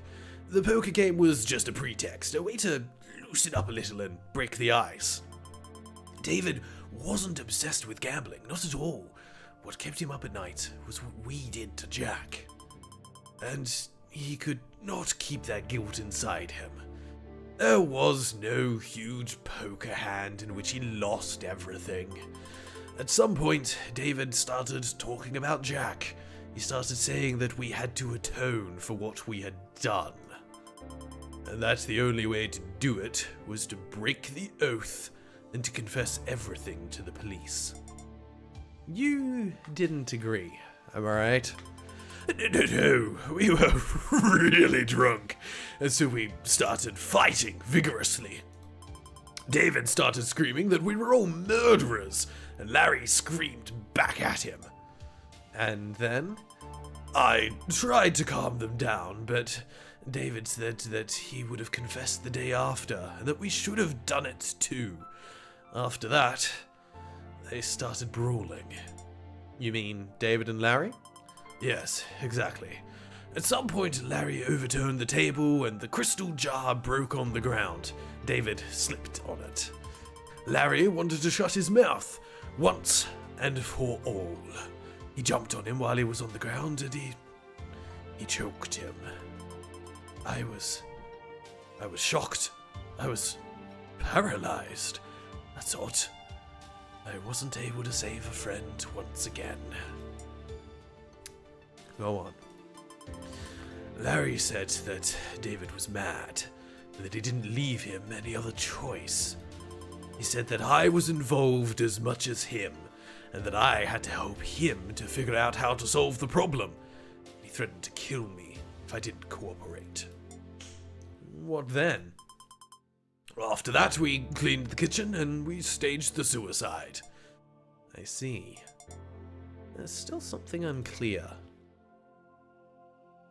Don't want to ask about the bedtime. Oh, my poor throat. Yeah, let's ask about the chair. That's still not quite cleared up. And tell me, why did you and Brown get confused about the chair story? Because Larry had to put the chair upright under David first. But then I thought that it didn't make sense, that when you hang yourself, push the chair, turning it over. So I repositioned it, but then I forgot to tell Larry. I see. Okay, we can ask about all of them. Perfect. And tell me, was it really 2:25 a.m. when you went to bed? The game was over at 2:25 a.m. I didn't lie about that. But then we didn't go to bed. We stayed up all night preparing that scene. We only rested for an hour or so when it was already morning. So Brown was right when he said he saw the dawn lights when he went to rest. That's right, but we didn't sleep a wink. Alright, I think that's all we're going to get out of them. Yeah, so there's the same two choices there. God. Thank you, Albert. You were finally honest with me. David, Jack, what did we do? May gods forgive us. That's the third. What? The third broken oath. I thought I was going to say the third murder. I'm like, oh god, they're still going. Oh no. The first one, Jack.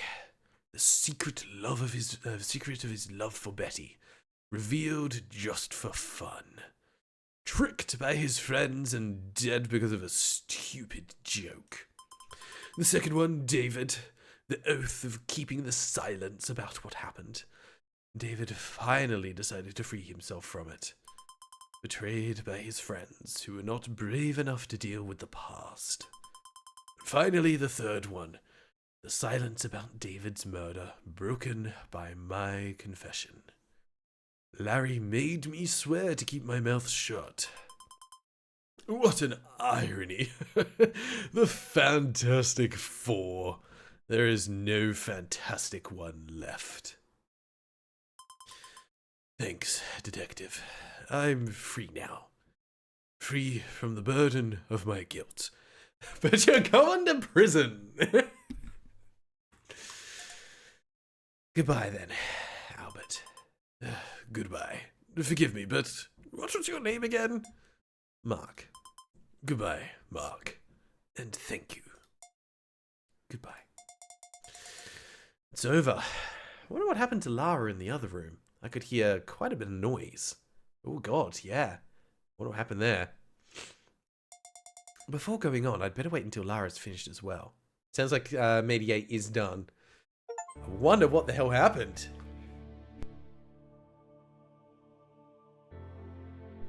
What a story. Holy cow. Alright, well we took away our guy. What happened in there? I heard some noises. You know, business as usual. But look what you did to your hand. Ugh, classic Lara. Do you remember when they sent us to patrol the streets as a punishment? We found those big guys. We had fun there, didn't we? I thought I was gonna die that time. The captain sent us a message. He's congratulating us for the commendable work and for the confession. When will we get a raise, though? Yeah, there's still a long way to go. I wonder what awaits us tomorrow. Well, I'll go now then. Night, Lara. Night, Mark. See you tomorrow.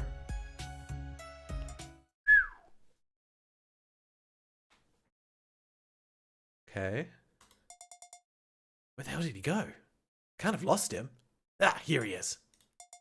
That was close. He was about to see me. I have to keep tailing him. I'm sure he knows something about this story. So let's find out what actually happened. Everybody is going to believe that it was me who killed that cop. I hope that Lara has deciphered the message. Can't be distracted. Back to work, Mark. What did Mark do? Mark killed a guy? Oh, God. Holy cow, that was a great game. Holy cow. Yeah, Matey8, would love to hear on your side, like, what happened. It sounds like there was a slight kerfuffle, shall we say, in the other room. Because it sounds like technically it was Larry that committed the murder, but yeah. Time to investigate yourself, Mark. That is it, though. That was Mark and Lara, partners in justice. Told you it was going to be a shorter experience. I will say that that is a great premise for a game, and I want to see more of this. Unfortunately, I don't think they've made more. Let's jump over and take a look. Oh, there is an achievement we didn't get. Oh, yeah. There's an achievement you can only get if you play as the other person. Makes sense. Mark and Lara devs have only made one game, and now they're working on something else called Alcaverse, Shadow from Gladview. That's a bit of a shame. Yeah, this came out in 2021, so it's already been 4 years. Yikes. Oh dear. I will say that that is 100% a hidden gem. I love the premise of that, and I love what they did with it, and full credit to the devs. That was fantastic, and for $7.50, that was a really well-told story. I was a little bit worried that the co-op mechanics might be a little bit gimmicky, or it wouldn't flow particularly smoothly. I was worried because some of the reviews were mentioning like a poor translation. I think other than like a couple of grammatical errors, it was actually pretty good. And even if the Mark and Lara devs, if you do happen to see this, like if the devs happen to watch this, thank you. That was a fun little experience. That was great. I really hope that you come back and revisit this, and that we do get a sequel in the future, because I would absolutely dive into more of this style of gameplay. The storytelling was really done. The mechanics worked really well. It all just flowed in the way that you would expect it to. And I think it did exactly what it set out to do as a premise, which was to be a co-op Ace Attorney style experience. It is a shame that there is going to be no replayability with it. It's very much a one and done, but it's one that I would love for other people to go into blind and pick up and play through with a friend. That was great fun. Absolutely great fun. However, we still have a little bit of time left for the stream. I've got about 45 minutes, which means that's enough time for us to spin the wheel for today and move on to a fresh game. So I think that's precisely what we're going to do. So here is our wheel. We currently have 169 games on it. It's been dropping into the chat a couple of times, so please make sure that you do have your bingo chart ready to go. We have added a couple of extra tiles to it since last time. I've got one here on mine that I can see with misleading store tags, something that is accidental horror. There's one that we added in with we try and justify that the game is somehow a Souls-like. So we're gonna have a bit of fun with it. Grand claims, no result. So if the Steam store description says something along those like, "Oh, I was reinventing the RPG genre," we can definitely put that to the test. So we've got a few extra ones that we've added in that should be good fun. Let's have a look and see what game we are playing next. Thank you again to everyone that has suggested a game for the wheel, and a reminder, if you want to add your own game to it, just need to be a member and head over to the Discord, and you can recommend one game per month. Ooh, Mind... Oh, I know this one! Mind Over Magnet. I'm pretty sure I know this one. This is by a fairly famous YouTuber. If it's the game that I'm thinking of. Yes, it is. From Game Maker's Toolkit. Yeah, this game has been out there. I need to double check who it was that recommended this game, so we can give them a shout out if they happen to be here in the chat. Where am I? That's what I'm looking for. This one was recommended by Strak, who was in the chat earlier. No idea if they are still there or not. Now, this game did have 200 reviews, or less than 200 reviews at the time of being suggested. It is now well over that, which is kind of hilarious. So, let's have a look and see what we can get on our bingo. We can't do our center tile, which is very unfortunate, so that decreases the odds of anything happening here. It's released after 2020.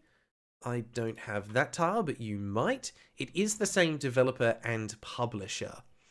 Do I have same developer and publisher? I don't, unfortunate. And as always, if I forget to check something that's on your bingo chart, make sure you read it out for me or pop it in the chat so I can double check it for you. Is it a solo dev? I believe yes, but I think they had someone else that did the music for it. But I think we can mark this one as a solo dev. So I remember I watched their video about the creation of the game. I don't think I have solo dev on mine, unless I'm missing it somewhere there. Unfortunate. Let's see. Have they done anything else? No. This is their only game on Steam. Technically, it does have DLC because you can buy the soundtrack separately. Only made one game. We can do that one. It does cost more than $10, so we can get that. Actually, no. Yes, it does. It's $14.50. I looked at the DLC and I've just psyched myself out. Jack, you've got solo dev and same publishers. Yep, you get both. Reminding that Jank adds character. Absolutely Jank adds character. I love that. Salad Dip, thank you for stopping by. Hope you have a wonderful rest of the day. Appreciate you being here and helping out with solving the case. It was good fun. I'll see you again on the next one, hopefully. Let's see. It does have controller support. It's somewhere after 2020. Yeah, it was definitely released after 20. Released in 2024. What was it looking for? It does have controller support. I have controller compatibility on mine. Nice. Okay. What does grand claims no result means? It means that in the description, they have a grand claim about the game and what it's trying to achieve, but the game does not live up to those expectations. Let's see if it's had any updates.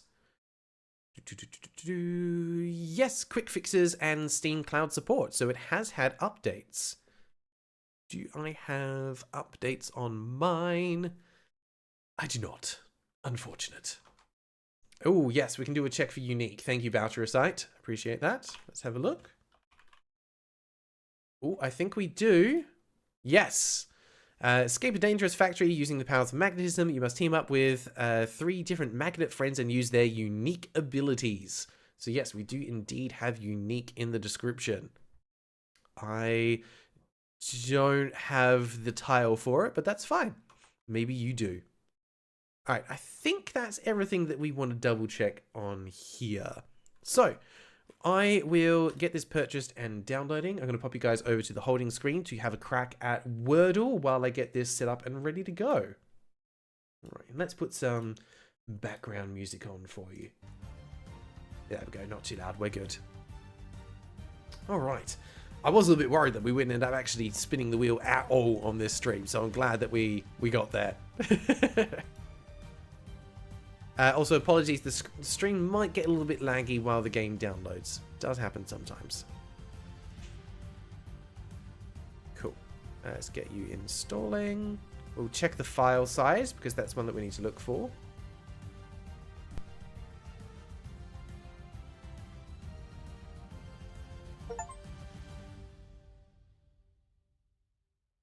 Given how quickly that downloaded, I doubt that this is over a gig. So 109 megabytes, at least in Steam. I would check the local files because sometimes it's just packed really well.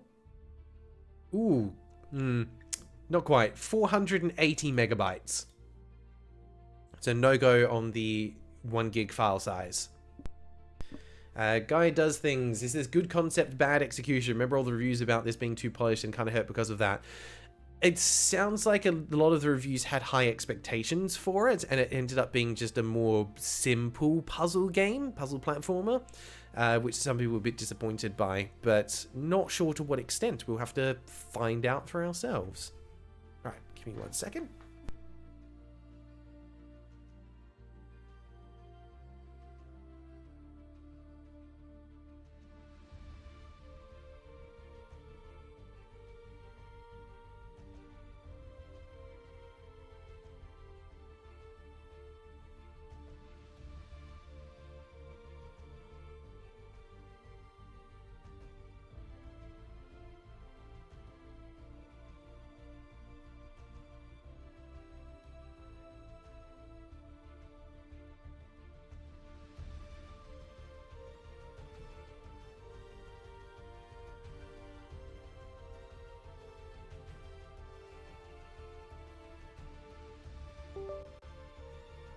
Perfect, just had to grab my controller because it's always more comfy playing these kind of games with the controller when it says it's got compatibility. I still do not understand why people insist on using arrow keys for movement when it puts the movement controls on the right hand instead of the left hand. If you've played things with a controller, you're so used to moving with your left hand and doing input on your right hand. Same as when you're playing anything that uses WASD movement. It's movement on the left, input on the right. And then people go, oh no, arrow keys to move now. Good luck. It just feels so unnatural. Just heads up as well, it looks like a couple people tried to submit answers for the Wordle, but it got rejected. If you happen to input it after the countdown, it might not register. So sometimes you've got to put it through a couple of times in order to get it to register. So yeah, where it says no response from chat restarting, if it happens to land during that, it gets ignored. Account. Panda has decided to jump out and grab himself a bite to eat, so we've lost Panda Cam for a second. Yeah, the controls... Well, I can't say the controls feel off yet. We haven't gotten into the game yet. We'll see how it feels when we get in there.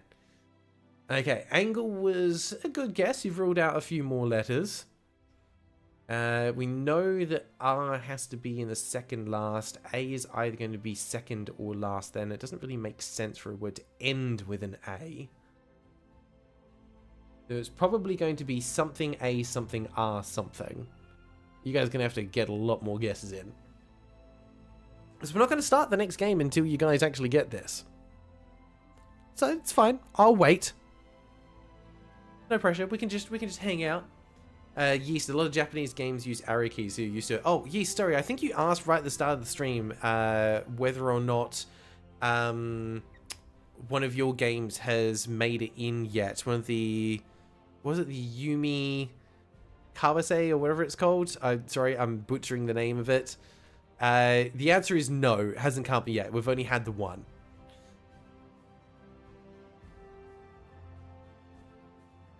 Oh yeah, just remember, for the Wordle, there is a hack.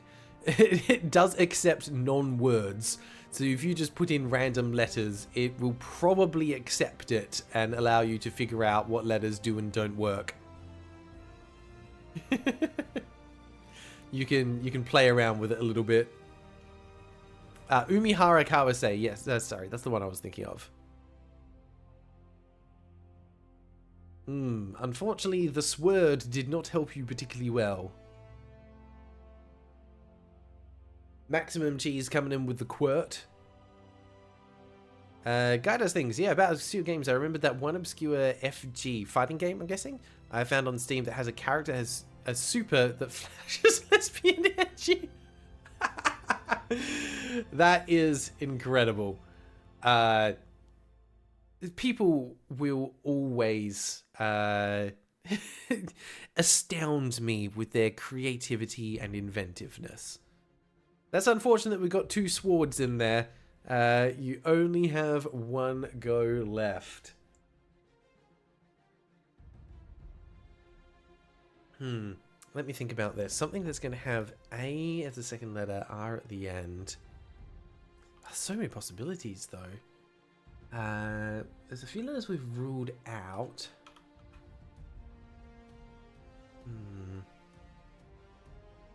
The question would be, what would be the final letter? It can't be a Y on the end. There's no S, so it doesn't end in an S, so it's not something RS. So maybe it can't end in RT either. T's been ruled out. Guys, I think it might be sword. What else makes sense to end in? Makes sense to end in RC. Maybe, oh, no, it doesn't end in an E either, so that was a good guess there. Could end in RL. RO, no, O's been ruled out completely. N's been ruled out. Could end with RM. Yeah, we've not used the letter M yet, so that's possible. Not a lot of words that end in that, though. I don't know why I'm helping you. You guys are meant to be figuring this out.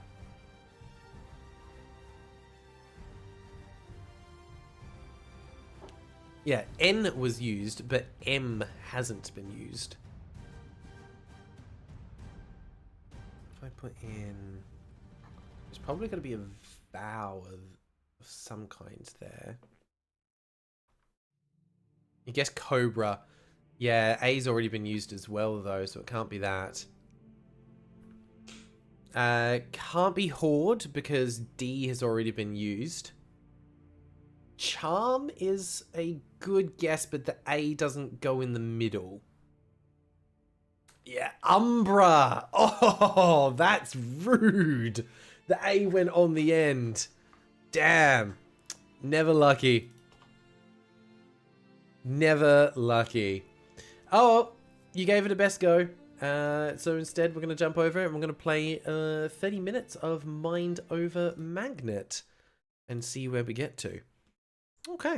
And keep in mind, we've still got some more things to look for the bingo. Don't worry about it, Joe. It happens. It was a good try, and you were the brave person that took the plunge to actually give it a shot. So I give you credit and respect for that. Let's turn that down just a little. All right, Mind Over Magnet. I'm always down for a little bit of a puzzle platformer. We'll start the timer shortly. We'll have a quick peek at the options. Ooh. Okay, first of all, first impressions are good. This is clean in terms of the actual layout. I'm always down for clean first impressions. It has detected the correct resolution, so well done. And we can, yes, customize the controller glyphs. Excellent. All right, let's have a look. What did I have on mine? Here we go. Do I have any of those? Chat did not get the Wordle. Seriously? Do I not have any of these? Oh, I'm so sorry. We didn't check the trailer. Hang on, we're going to go back. I completely missed to check the trailer. Let's have a look. We need to figure out what we're in for. How did we forget to do this? I have to say, this is the thing that I saw, when I saw the gameplay of this before, is that it looks very smooth in terms of how it plays and is presented. And I like the fact that pretty much everything is in the name of it as well. Yeah, you can mark Grail misses something important off on your cards if you have it, because I absolutely did miss this. Yeah, so you're using magnetic properties, you've got magnetic fields, positive, negative. You can use it as a weight object. I can't remember whether or not this actually comes with a level editor or not. I kind of hope it does, because that'll give it a lot of bonus points. I just remember watching a video where he was basically saying that within like an hour of the game releasing, someone had already figured out how to break a lot of the puzzles and speedrun it. And he was like, I'm not going to fix it because like it's just speedrunning tech for people that want it. Yeah, all the designs and the animations are pretty clean. Ooh, hang on. They're doing the thing where they have several seconds of just logo at the end. When does the trailer actually finish? Oh, no luck. Trailer finishes at 1:04. Can't give it to you. I think someone said, does it have trading cards? I don't think so. It's got Steam achievements. Doesn't look like it's got trading cards. Unlucky. Only heard a minute, but I'm snapping soundtrack is a banger. We'll find out in a second. Do we have a borderless? We don't have a borderless windowed. Unlucky. We do have separate volume sliders though, so that's good. The file size is less than 1 gigabyte. It was 100 and something meg to download, 400 when it was unpacked. What's the other thing? We don't have borderless full screen. Yep, I don't think I've got any of those. Because yeah, we have got the separate sound sliders though, which is good. We do have controls. Not going to complain about that. They are rebindable. Nice. Rebindable controls are always a big win. Ooh. I would count these as accessibility options, which is one of the new tiles that we added in, because you can change colors of things in case you are colorblind. So yes, we absolutely have some accessibility options. Screen shake, low sensitivity aiming, simple backgrounds. Okay, cool, nothing too fancy. So let's put 30 minutes on the clock and let's, oh, hang on, wait, before I do, extras. Yes, we have credits. Ooh. Okay, we've got special things, we've got testers. Yes, Mark Brown was behind it. That's what we're looking for. There is an original soundtrack, so it is an original soundtrack. We can mark that one off. I would still count this as a solo dev because it's one person who did all the design, programming, and art. The rest of it was like promotional stuff. Jack, as a disabled person who gets wrist problems and has learning difficulties, any accessibility options are greatly appreciated. I agree, and it's something that I'm glad to see more of in this day and age. I always find it fascinating how well people manage to overcome disabilities to be able to play games that they love. When you see someone who is playing games without the use of hands and they're playing better than you, that's a nice wake-up moment. Time to get good. Alright, 30 minutes on the clock. Let's take a look at Mind Over Magnet. Ooh, that looks a little bit dank. Game Maker's Toolkit presents...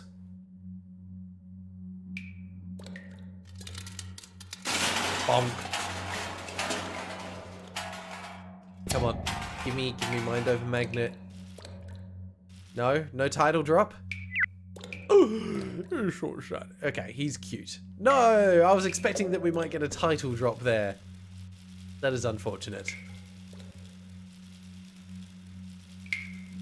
I am curious, if I wait underneath like a drop, does anything happen? Does it interact, or is it just it falls behind? It's part of the background. I'm immensely disappointed. Oh, there it is! Alright, we got the title drop. Fantastic. You can go ahead and mark that one off. Not only did we get credits, but we also got the title drop.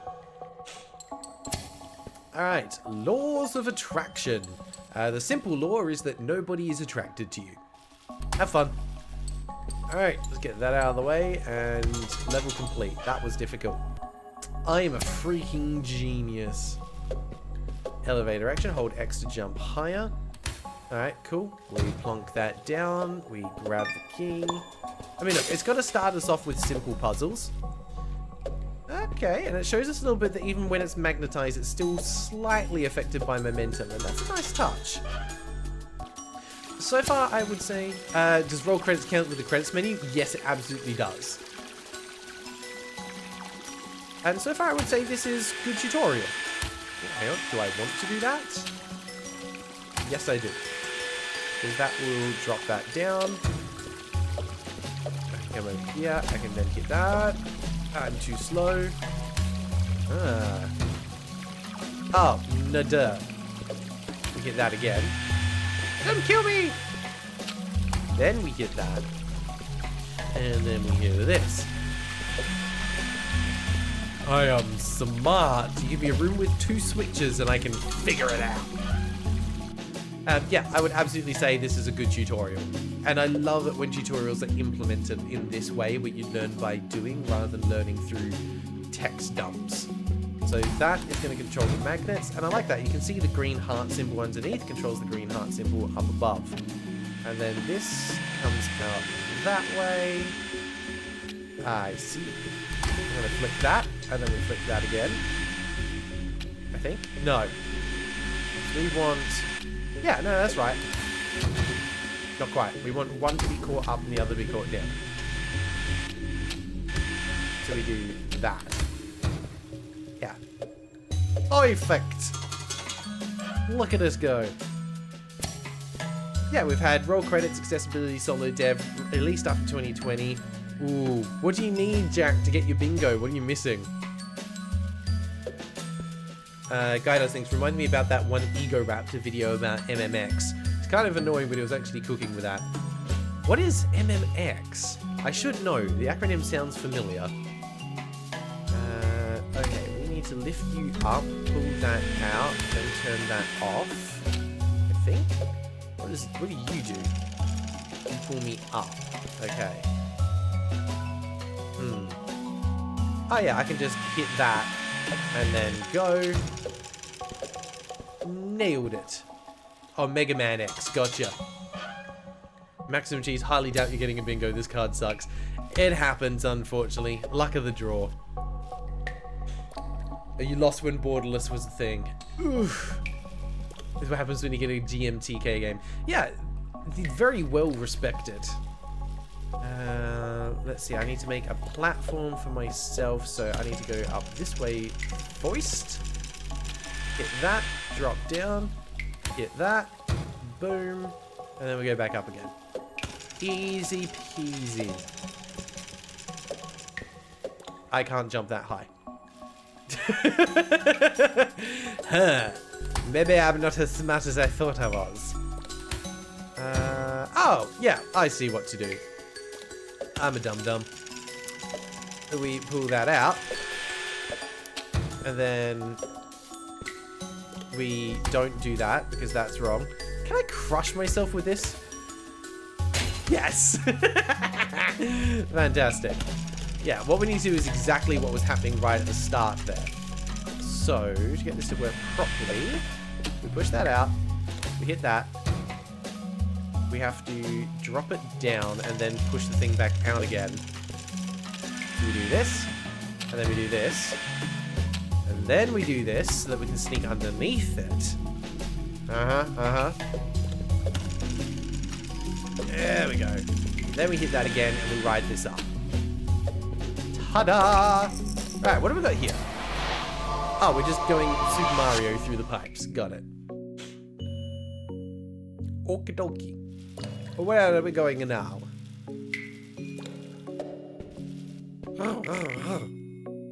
Oh my gosh! Hello! I'm in a bit of a bind. Can you help me down? Yeah, sure. I'll help you out. Plonk! The insert SFX there. Thank you. Free at last. Hey, nice to meet you. I'm Magnus. You're a cheerful little fella, aren't you? Hey, can you do me a favor? I work in the factory above this sewer, and I'm super duper late for my shift. Reckon you could take me to the next floor? Ooh. Great. Let's stick together then. Onwards and upwards. Alright. We can pick up the magnet. Hey. Now we're getting somewhere. Imagine if this game adds rolling. Yeah, I don't think this one's going to be able to qualify as a Souls-like, although there's a couple little things in here. We can climb ladders, we can move, we can jump. Alright. We progress through there. We have a button that does that. So what if I just leave you there and go? Oh, don't worry. Go on ahead. I'll catch up. Okay. I don't know how you're going to do that, but if you can, that's cool. Oh yeah, it just gets sucked in. Cool.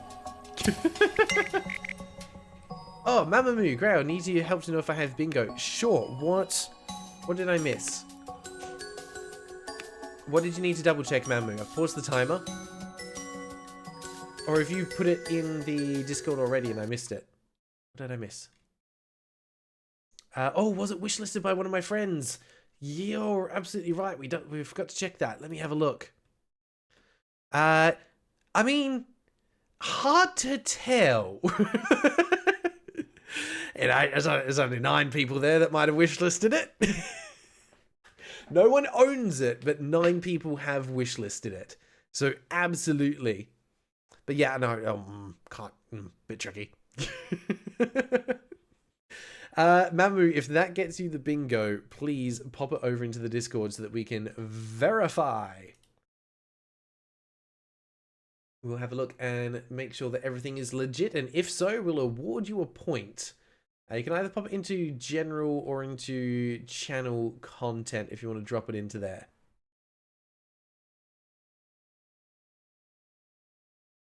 Yeah, you can pop it in general or channel content in the Discord. It kind of sounds like there's a bunch of generic game mechanics. That's the whole point. You can almost justify anything as a Souls. Like if you ever watched anything by Iron Pineapple, you know exactly what I'm talking about. They'll be like, oh, it's got a stamina bar and I can break vases. It's a Souls-like. This is third-person action RPG with lock-on combat, and it's very difficult. It's a Souls-like. Alright, let's have a look. Said you've posted it. Do not see it yet. Where did it get posted? Might still be coming through. General. Ah, there it is. You go, I'm assuming by Diane. Let me just bump this over to the screen so everyone can take a look. So this is what we had for Mamamoo. We had title drop, which absolutely did. We had it just in the intro. Same developer and publisher. Yes. Wishes by Steam Friend. 100%. Unique was in the description. Just there once, but it was there. And we had separate sound sliders. Give them a round of applause. Mamamoo, congratulations. You earn a bingo point. You're not going to see this, but I will pop it over on my spreadsheet to track. I can remember where I had it. There it is, bingo tracker. This is your first point as well. Mamamoo earns 1 point. So unfortunately, I'm not going to be able to pop you on the leaderboard. It won't be until someone gets 3 points that we get a new contender on the leaderboard. But if it's any consolation, you are in the top 20. And I'm not saying that just because we only have a top 20, but you are in the top 20. Congratulations. All right, let's jump back in. Now, remember, everyone else can still continue on if you wish, and we'll go from there. Yeah, time will come. It's about playing the long game, not the short game. Let's carry on with the timer. There we go, with 22 minutes left. Right, the puzzles look like they're getting more puzzly, which is always good fun. What do we need to do here? We need to lift ourselves up with this. We'll leave you there. Actually, get you back. Don't need to. I do need to, because then I can't get up here. Ah, but I can just turn that off and you drop back down. I caught you, buddy. You're fine. There we go. Yeah, I agree, Squaretron. Charming is a great word for describing the game. It's just got those like clean lines. Everything kind of works in the way that you expect it to. That's adorable. How am I? Oh, well, I'll just pop you over there. Easy peasy. And then we can come up here. We can grab this. And we go up here. There we go. Nailed it. First try. There is something fun about games like this where the puzzles are so short and sweet, and they make you feel clever for figuring it out, even though they're not actually that difficult. What to do here? If I click that, will I get caught on it? Yeah, perfect. You just keep getting those little dopamine hits from solving puzzles. There's nothing, like, objectively that you look at and go, oh yeah, I'm going to have to sit here and puzzle this one out for like an hour. It's just boom, boom, boom, boom, boom. There will definitely be people who are like, oh, it's not difficult enough, like I was hoping for more. Alright, what am I looking at here? We've got that to go up, that to go there. So this will have to be held down. Ah, but it closes that off. Interesting. That activates that. Well, I may eat my words. And that activates that, because I need that up to be able to get through. That will need to be on. And that needs to be on there. Oh, I've got an idea. Ah, but how do I get the magnet up? Oh, I see. Yeah. We pop the magnet there. We lift it up. We turn it off. That gets him up to the top. Then we can jump over. We put the magnet right here. And then we just flip that and flip it again. Aha! Clever! Yeah, you can't strike through on YouTube chat, unfortunately. When's it going to add Portal 2 style launches? You never know. Might be in there.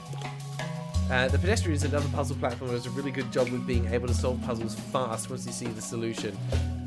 I have heard about the Pedestrian. I've seen some clips of it, and I'm hoping that they get to play it one day. Ooh, okay, now we're dealing with some bigger screens and possible death mechanics there as well, so that's kind of neat. So we need to lift the magnet up. So we do a little bit of this, and a little bit of that. Over we go. Now what are we combining together? Because this is really what it's doing. It's going, hey, let's learn to combine different mechanics. And it's doing it in a very clever way. It's going, well, it's just things that you've seen before. And now you need to figure out how to put it all together. Okay, well that is not going to do what I need. Let's put you back. Let's think about this. I need to get lifted up and then land on the thing. So I think I need to leave you over there. Turn that on. And we hit that and we go. Nailed it. Alright, and... well, that looks dangerous. What's the worst that could happen? I will definitely give now that the soundtrack is a banger. It's not the boppiest music in the world. It doesn't go hard, but it is clean and fits the vibes really nicely. Heating up. Oh, hello! Ah, welcome to the boiler room. This is the heart of the factory. It powers all the machines here. Oh, actually, sorry, one sec. I just realized I need to do something real quick. Unless I need to update the stream info, because Twitch is a bit funny about how you need to update like what games you're playing. Otherwise, it has problems. There we go. That's fixed now. Except that I also need to be able to see the stream stuff. There we go. Okay. Please, watch your wheel. This place is dangerous. Hey, do you have a name? Not to worry. I can make one up. Let me think. Well, you only have one wheel, so how about Uni? Woo! Uni it is then. Hi, Uni. Anyway, this is my floor. Just a few rooms to go. Let's keep moving. Alright, well, you can do that. Can you be killed by the spinning thing, you wonder? I think if it were to squish you against a wall, probably. The magnet is also a... No, the magnet is just sentient, not a robot. 100% normal human went and grabbed food. What's our current bingo spaces? Unfortunately, there's a lot. If someone wants to pop them into the chat, feel free to go for it. Yeah, I thought it was going to be Wheelie or something cute like that. I like Uni. Uni's kind of cute. But we did have a bingo win. Mamamoo managed to score a point. Alright, so now we have 2 screw things on the side. Plus we have additional ones here. Oh, lasers. Fun. Do you block lasers? You do. Well, that makes this rather easy then. We just... ahem. There. Ta-da! A little bit of trial and error. Oh, Jack, you gotta go? Thank you for hanging out for the stream, mate. Hopefully I'll catch you in the next one. Hope you have a great rest of your day. Name Uni reminds me of studies way too much. I mean, I agree, but is that also not appropriate for a puzzle game? To make you think about thinking? Now, that would kill me if I go through there, so I'm assuming I need to find some way to block that. That turns that off, but does that. But that just means I can position the magnet here, right? Yes. Grab the key. Cool. And then I just need to get up to the top. So let's turn that off so I don't kill myself. Nothing controls that middle laser though, which is a bit concerning. I've got that I can utilize. Oh, I see what I need to do. You go there, and then you'll block that laser, and I ride that up. Simple.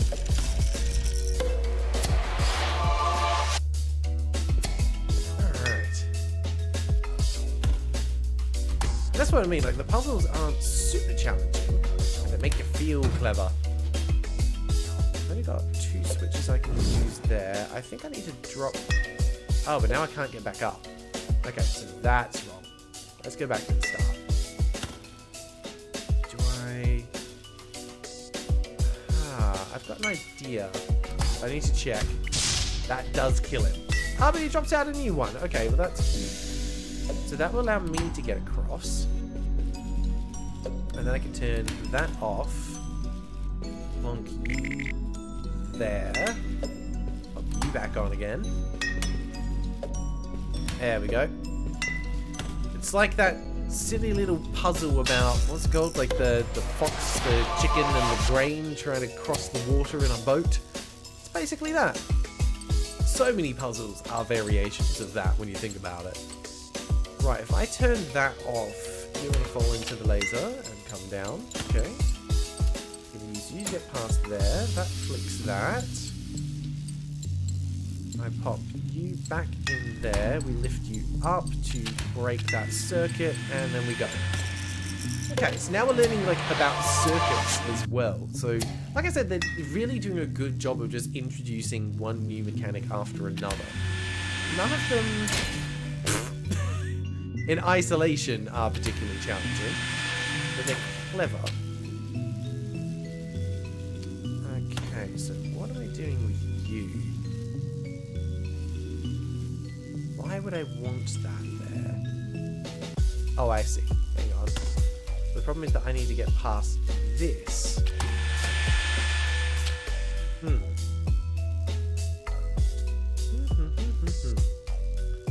Leap of faith time, I think. Yep. Got it. Perfect. No idea if that's the right solution, but we gave it a go.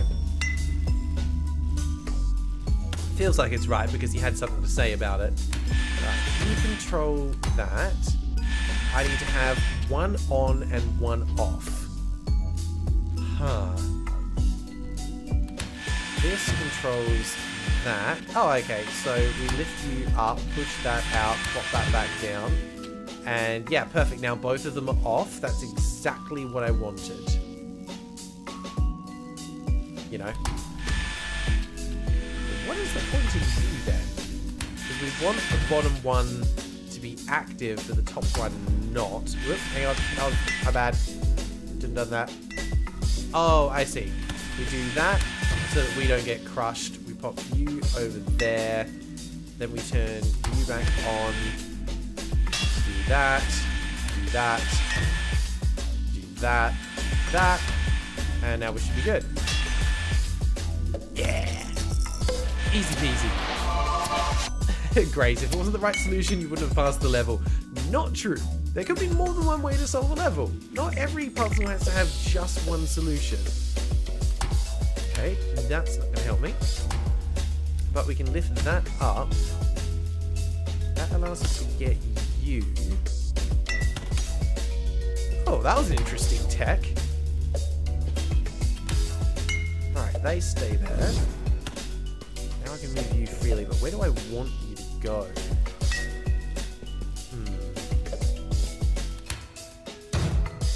So I need to be able to get over that one.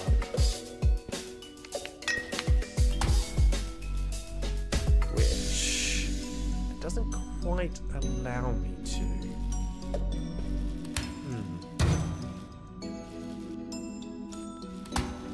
Unless I lock one of them in place with some clever on-off timing? Quite possibly, actually. If I do that, I can keep him up, and then we can go. I'm a clever little boy. Guys thinks not unfamiliar with Undernight. Now, I've never heard of Undernight either, but why do we have a computer here now? Also, you shouldn't be putting computers anywhere near magnets. We're here! Okay, let me log into my terminal real quick. Logging in. Employee ID, Magnus. Contract terminated. Wait! What? Thank you for your employment, but due to improved automation technology, your services are no longer required. Please collect your things and leave in an orderly fashion. Logging off. I just got fired. This can't be right. All my friends work here. Hey, that's an idea. Let's go find Min. She should be on this floor. All is not lost, Uni. We'll figure this out. I love how optimistic you are. But let's go find your friends, because you never know what slave labor they might be completing. Richard, thank you for stopping by. Hope you have a wonderful rest of the day. Maximum Cheese, this game sucks. It isn't even a bootleg of Celeste, like 40% of indie platformers. I know. Like, every platformer should be a Celeste-like. Like, the fact I can't even wall jump, double jump, dash is so disappointing. I don't know why they decided to have, like, more emphasis on puzzles. They were the least interesting part of Celeste. Everyone knows that every good platformer should just be Celeste. Again. Alright, we can lift you up out of the way, and then we can take you off so that you're locked into place. We turn that off. What are we trying to achieve here? Is that we need to block the flow to the red one. Yes. Yeah, okay, well that's relatively straightforward. Are you going to slide down this ramp? Ah. Oh, that's a problem. Because the switch is all the way over there. And I can't throw the magnet. I can only drop it.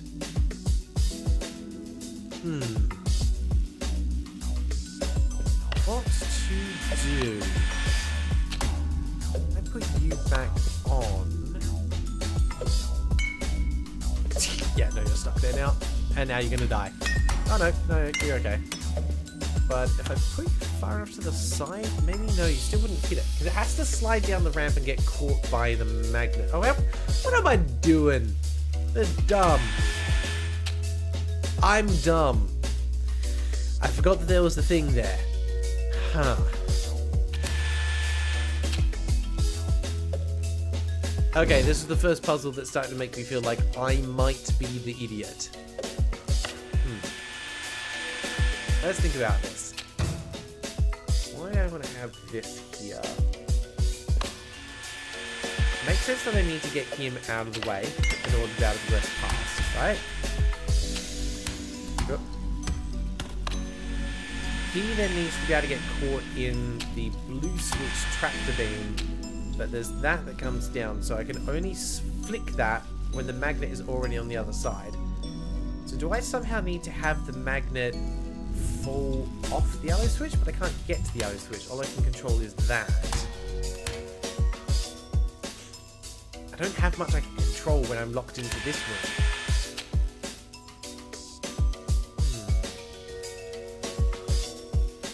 And I'm pretty confident that I can't move fast enough to get across in time. Yeah, nowhere near. And that won't pick it up from there. It makes me feel like I'm meant to jump over and stand on that in order to make the magnet fall off. How do I get the magnet up there? Because it would just get hit by this block. Right?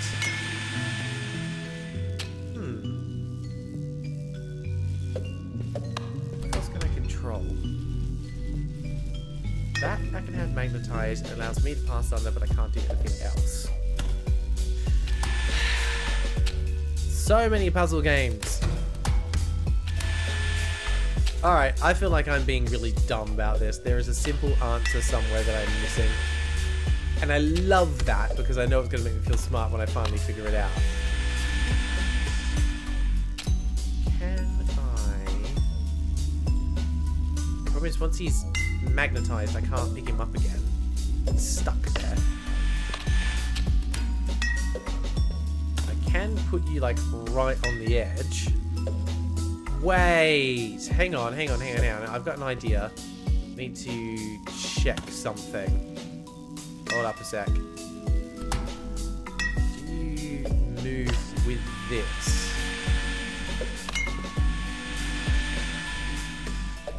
Actually, maybe. And then I can push it over. Yeah, okay. That's what I need to do. Okay. Interesting. We need a contraption here. Well, I wasn't expecting that. But I like it. So we do this. Get him into place. And then we get ready to flick the blue switch. Beautiful. Aha! Clever. That's a clever puzzle. Right. That in place. need to do is get up. It doesn't look like it should be that hard.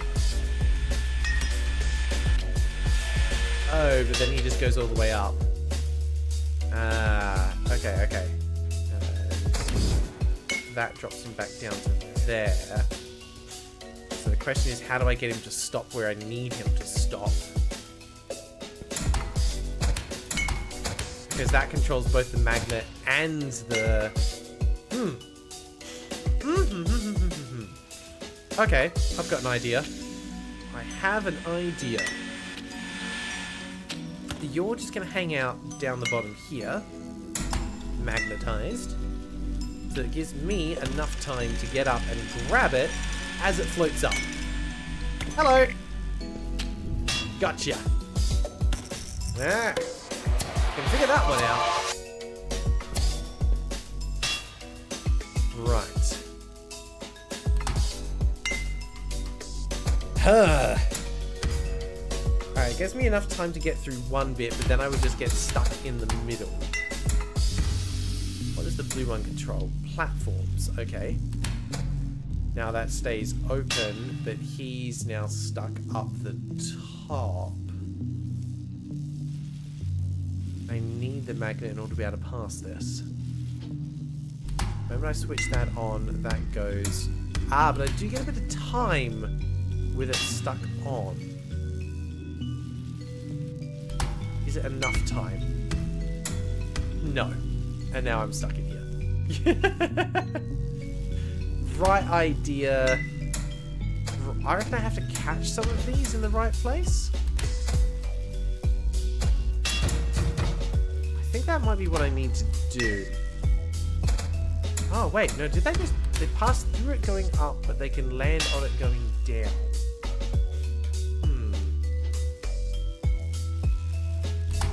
Okay.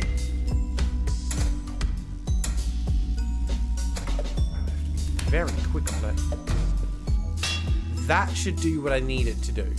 Because it'll hit left, middle, bottom, and give me enough time to get across. Go, go, go, go, go! Yeah, nailed it! You guys are talking about Space War, derived from Rock, Paper, Scissors. So many games have Rock, Paper, Scissors as their, like, mechanical inspiration. Why is that on a... It's on a timer? Interesting. Haven't seen that before. Well, that'll give me enough time to get into position to grab the key. So I can grab that, wait here. That'll let me get the key. Yeah. Pull you back down again. Pop you on here. Run through the first one. And through the second. Okay, now we have time switches. You see what I mean, though? They're just layering in mechanic after mechanic. Nothing is overstaying its welcome, which is very clever and very hard to achieve. Buddy, you're going to have to wait there. And you're going to hit the switch and turn that back on for me. And there we go. Every game's derived from GTA 8. Well, that's because GTA 8 invents time travel. So, of course, every game's going to be derived from that, because we've been working backwards. This level is much bigger than I was anticipating. You don't stay on for long.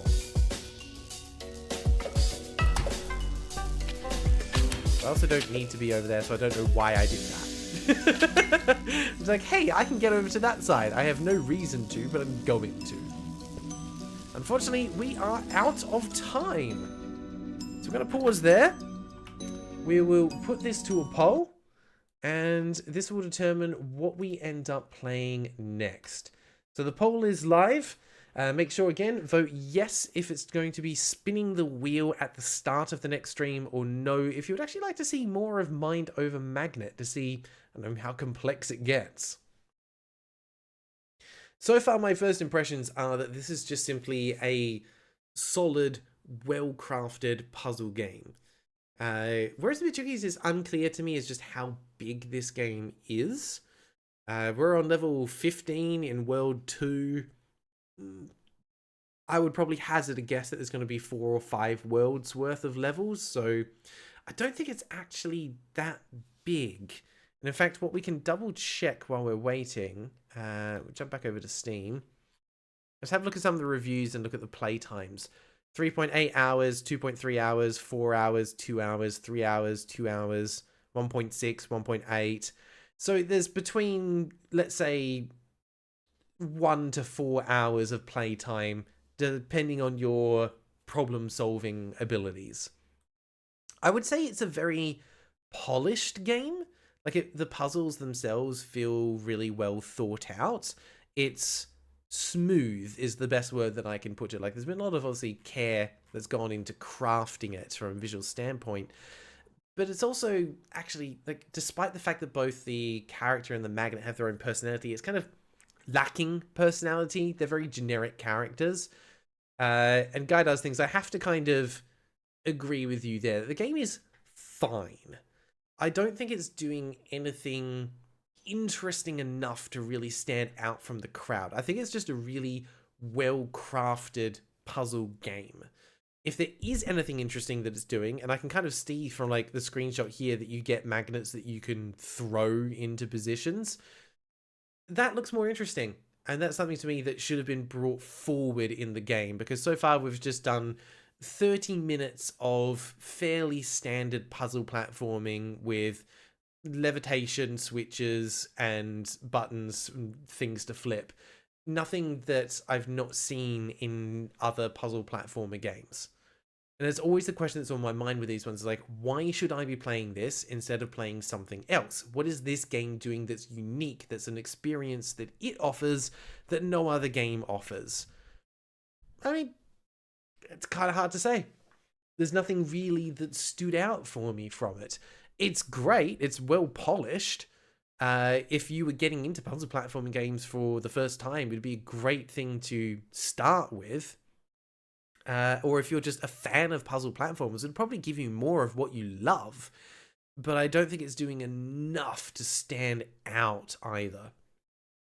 Boucher says, yeah, I think it's name brand. Channel recognition. I agree. I think it's got the name behind it, which is probably part of why it has done as well as it has with over 1,000 reviews. And congrats to them, because that is an achievement in its own right. But yeah, it's like, where do you go from here? I would even say something like Grapple Dogs had more personality. It suffered from some of the same problems, but it had more personality overall. So yeah, solid game, bit of a disappointing experience. I was expecting more from it. All right, the poll has finished.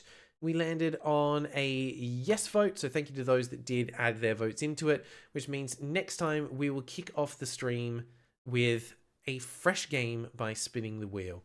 And on that note, we are going to wrap up the stream for today. Also noticing my camera's a little laggy. I might have to look into that for next time. Boucher, any updates on the next video? Yes, it is coming along nicely. It's in the editing room at the moment. Blank has been looking after most of the editing on this one because Ty has been tied up with some other work.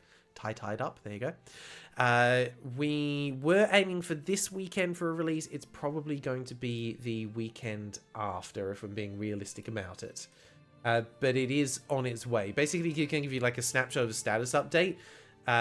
One video is in editing, which is going to be for, gosh, what game is it? It's called 100% Plasma Vitae. It should be coming out relatively soon. And then I have already finished playing the next game and I'm partway through writing the script for it, which is a game called 100 Level Dungeon.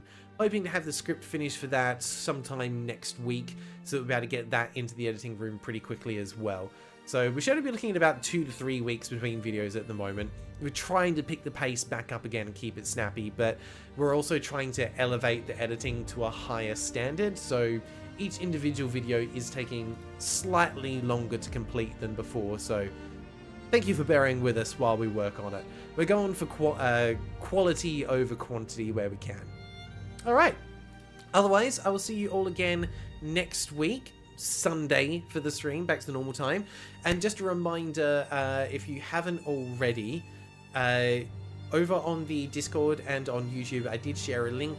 Next Friday, I'm actually completing an event here in Melbourne called Coast Trek, which is raising money for Beyond Blue, which is a mental health support service, which is available 24/7, and it's a really great service that we have over here. So I'm raising funds for that. If you haven't, I would appreciate it if you could donate even $5 towards it, because every dollar makes a big difference. I've put $100 of my own towards it, and we have just crossed over the 300 mark, with $500 being the target. So fingers crossed we can make it there, but obviously don't feel pressured to donate if you're not in the position to do so.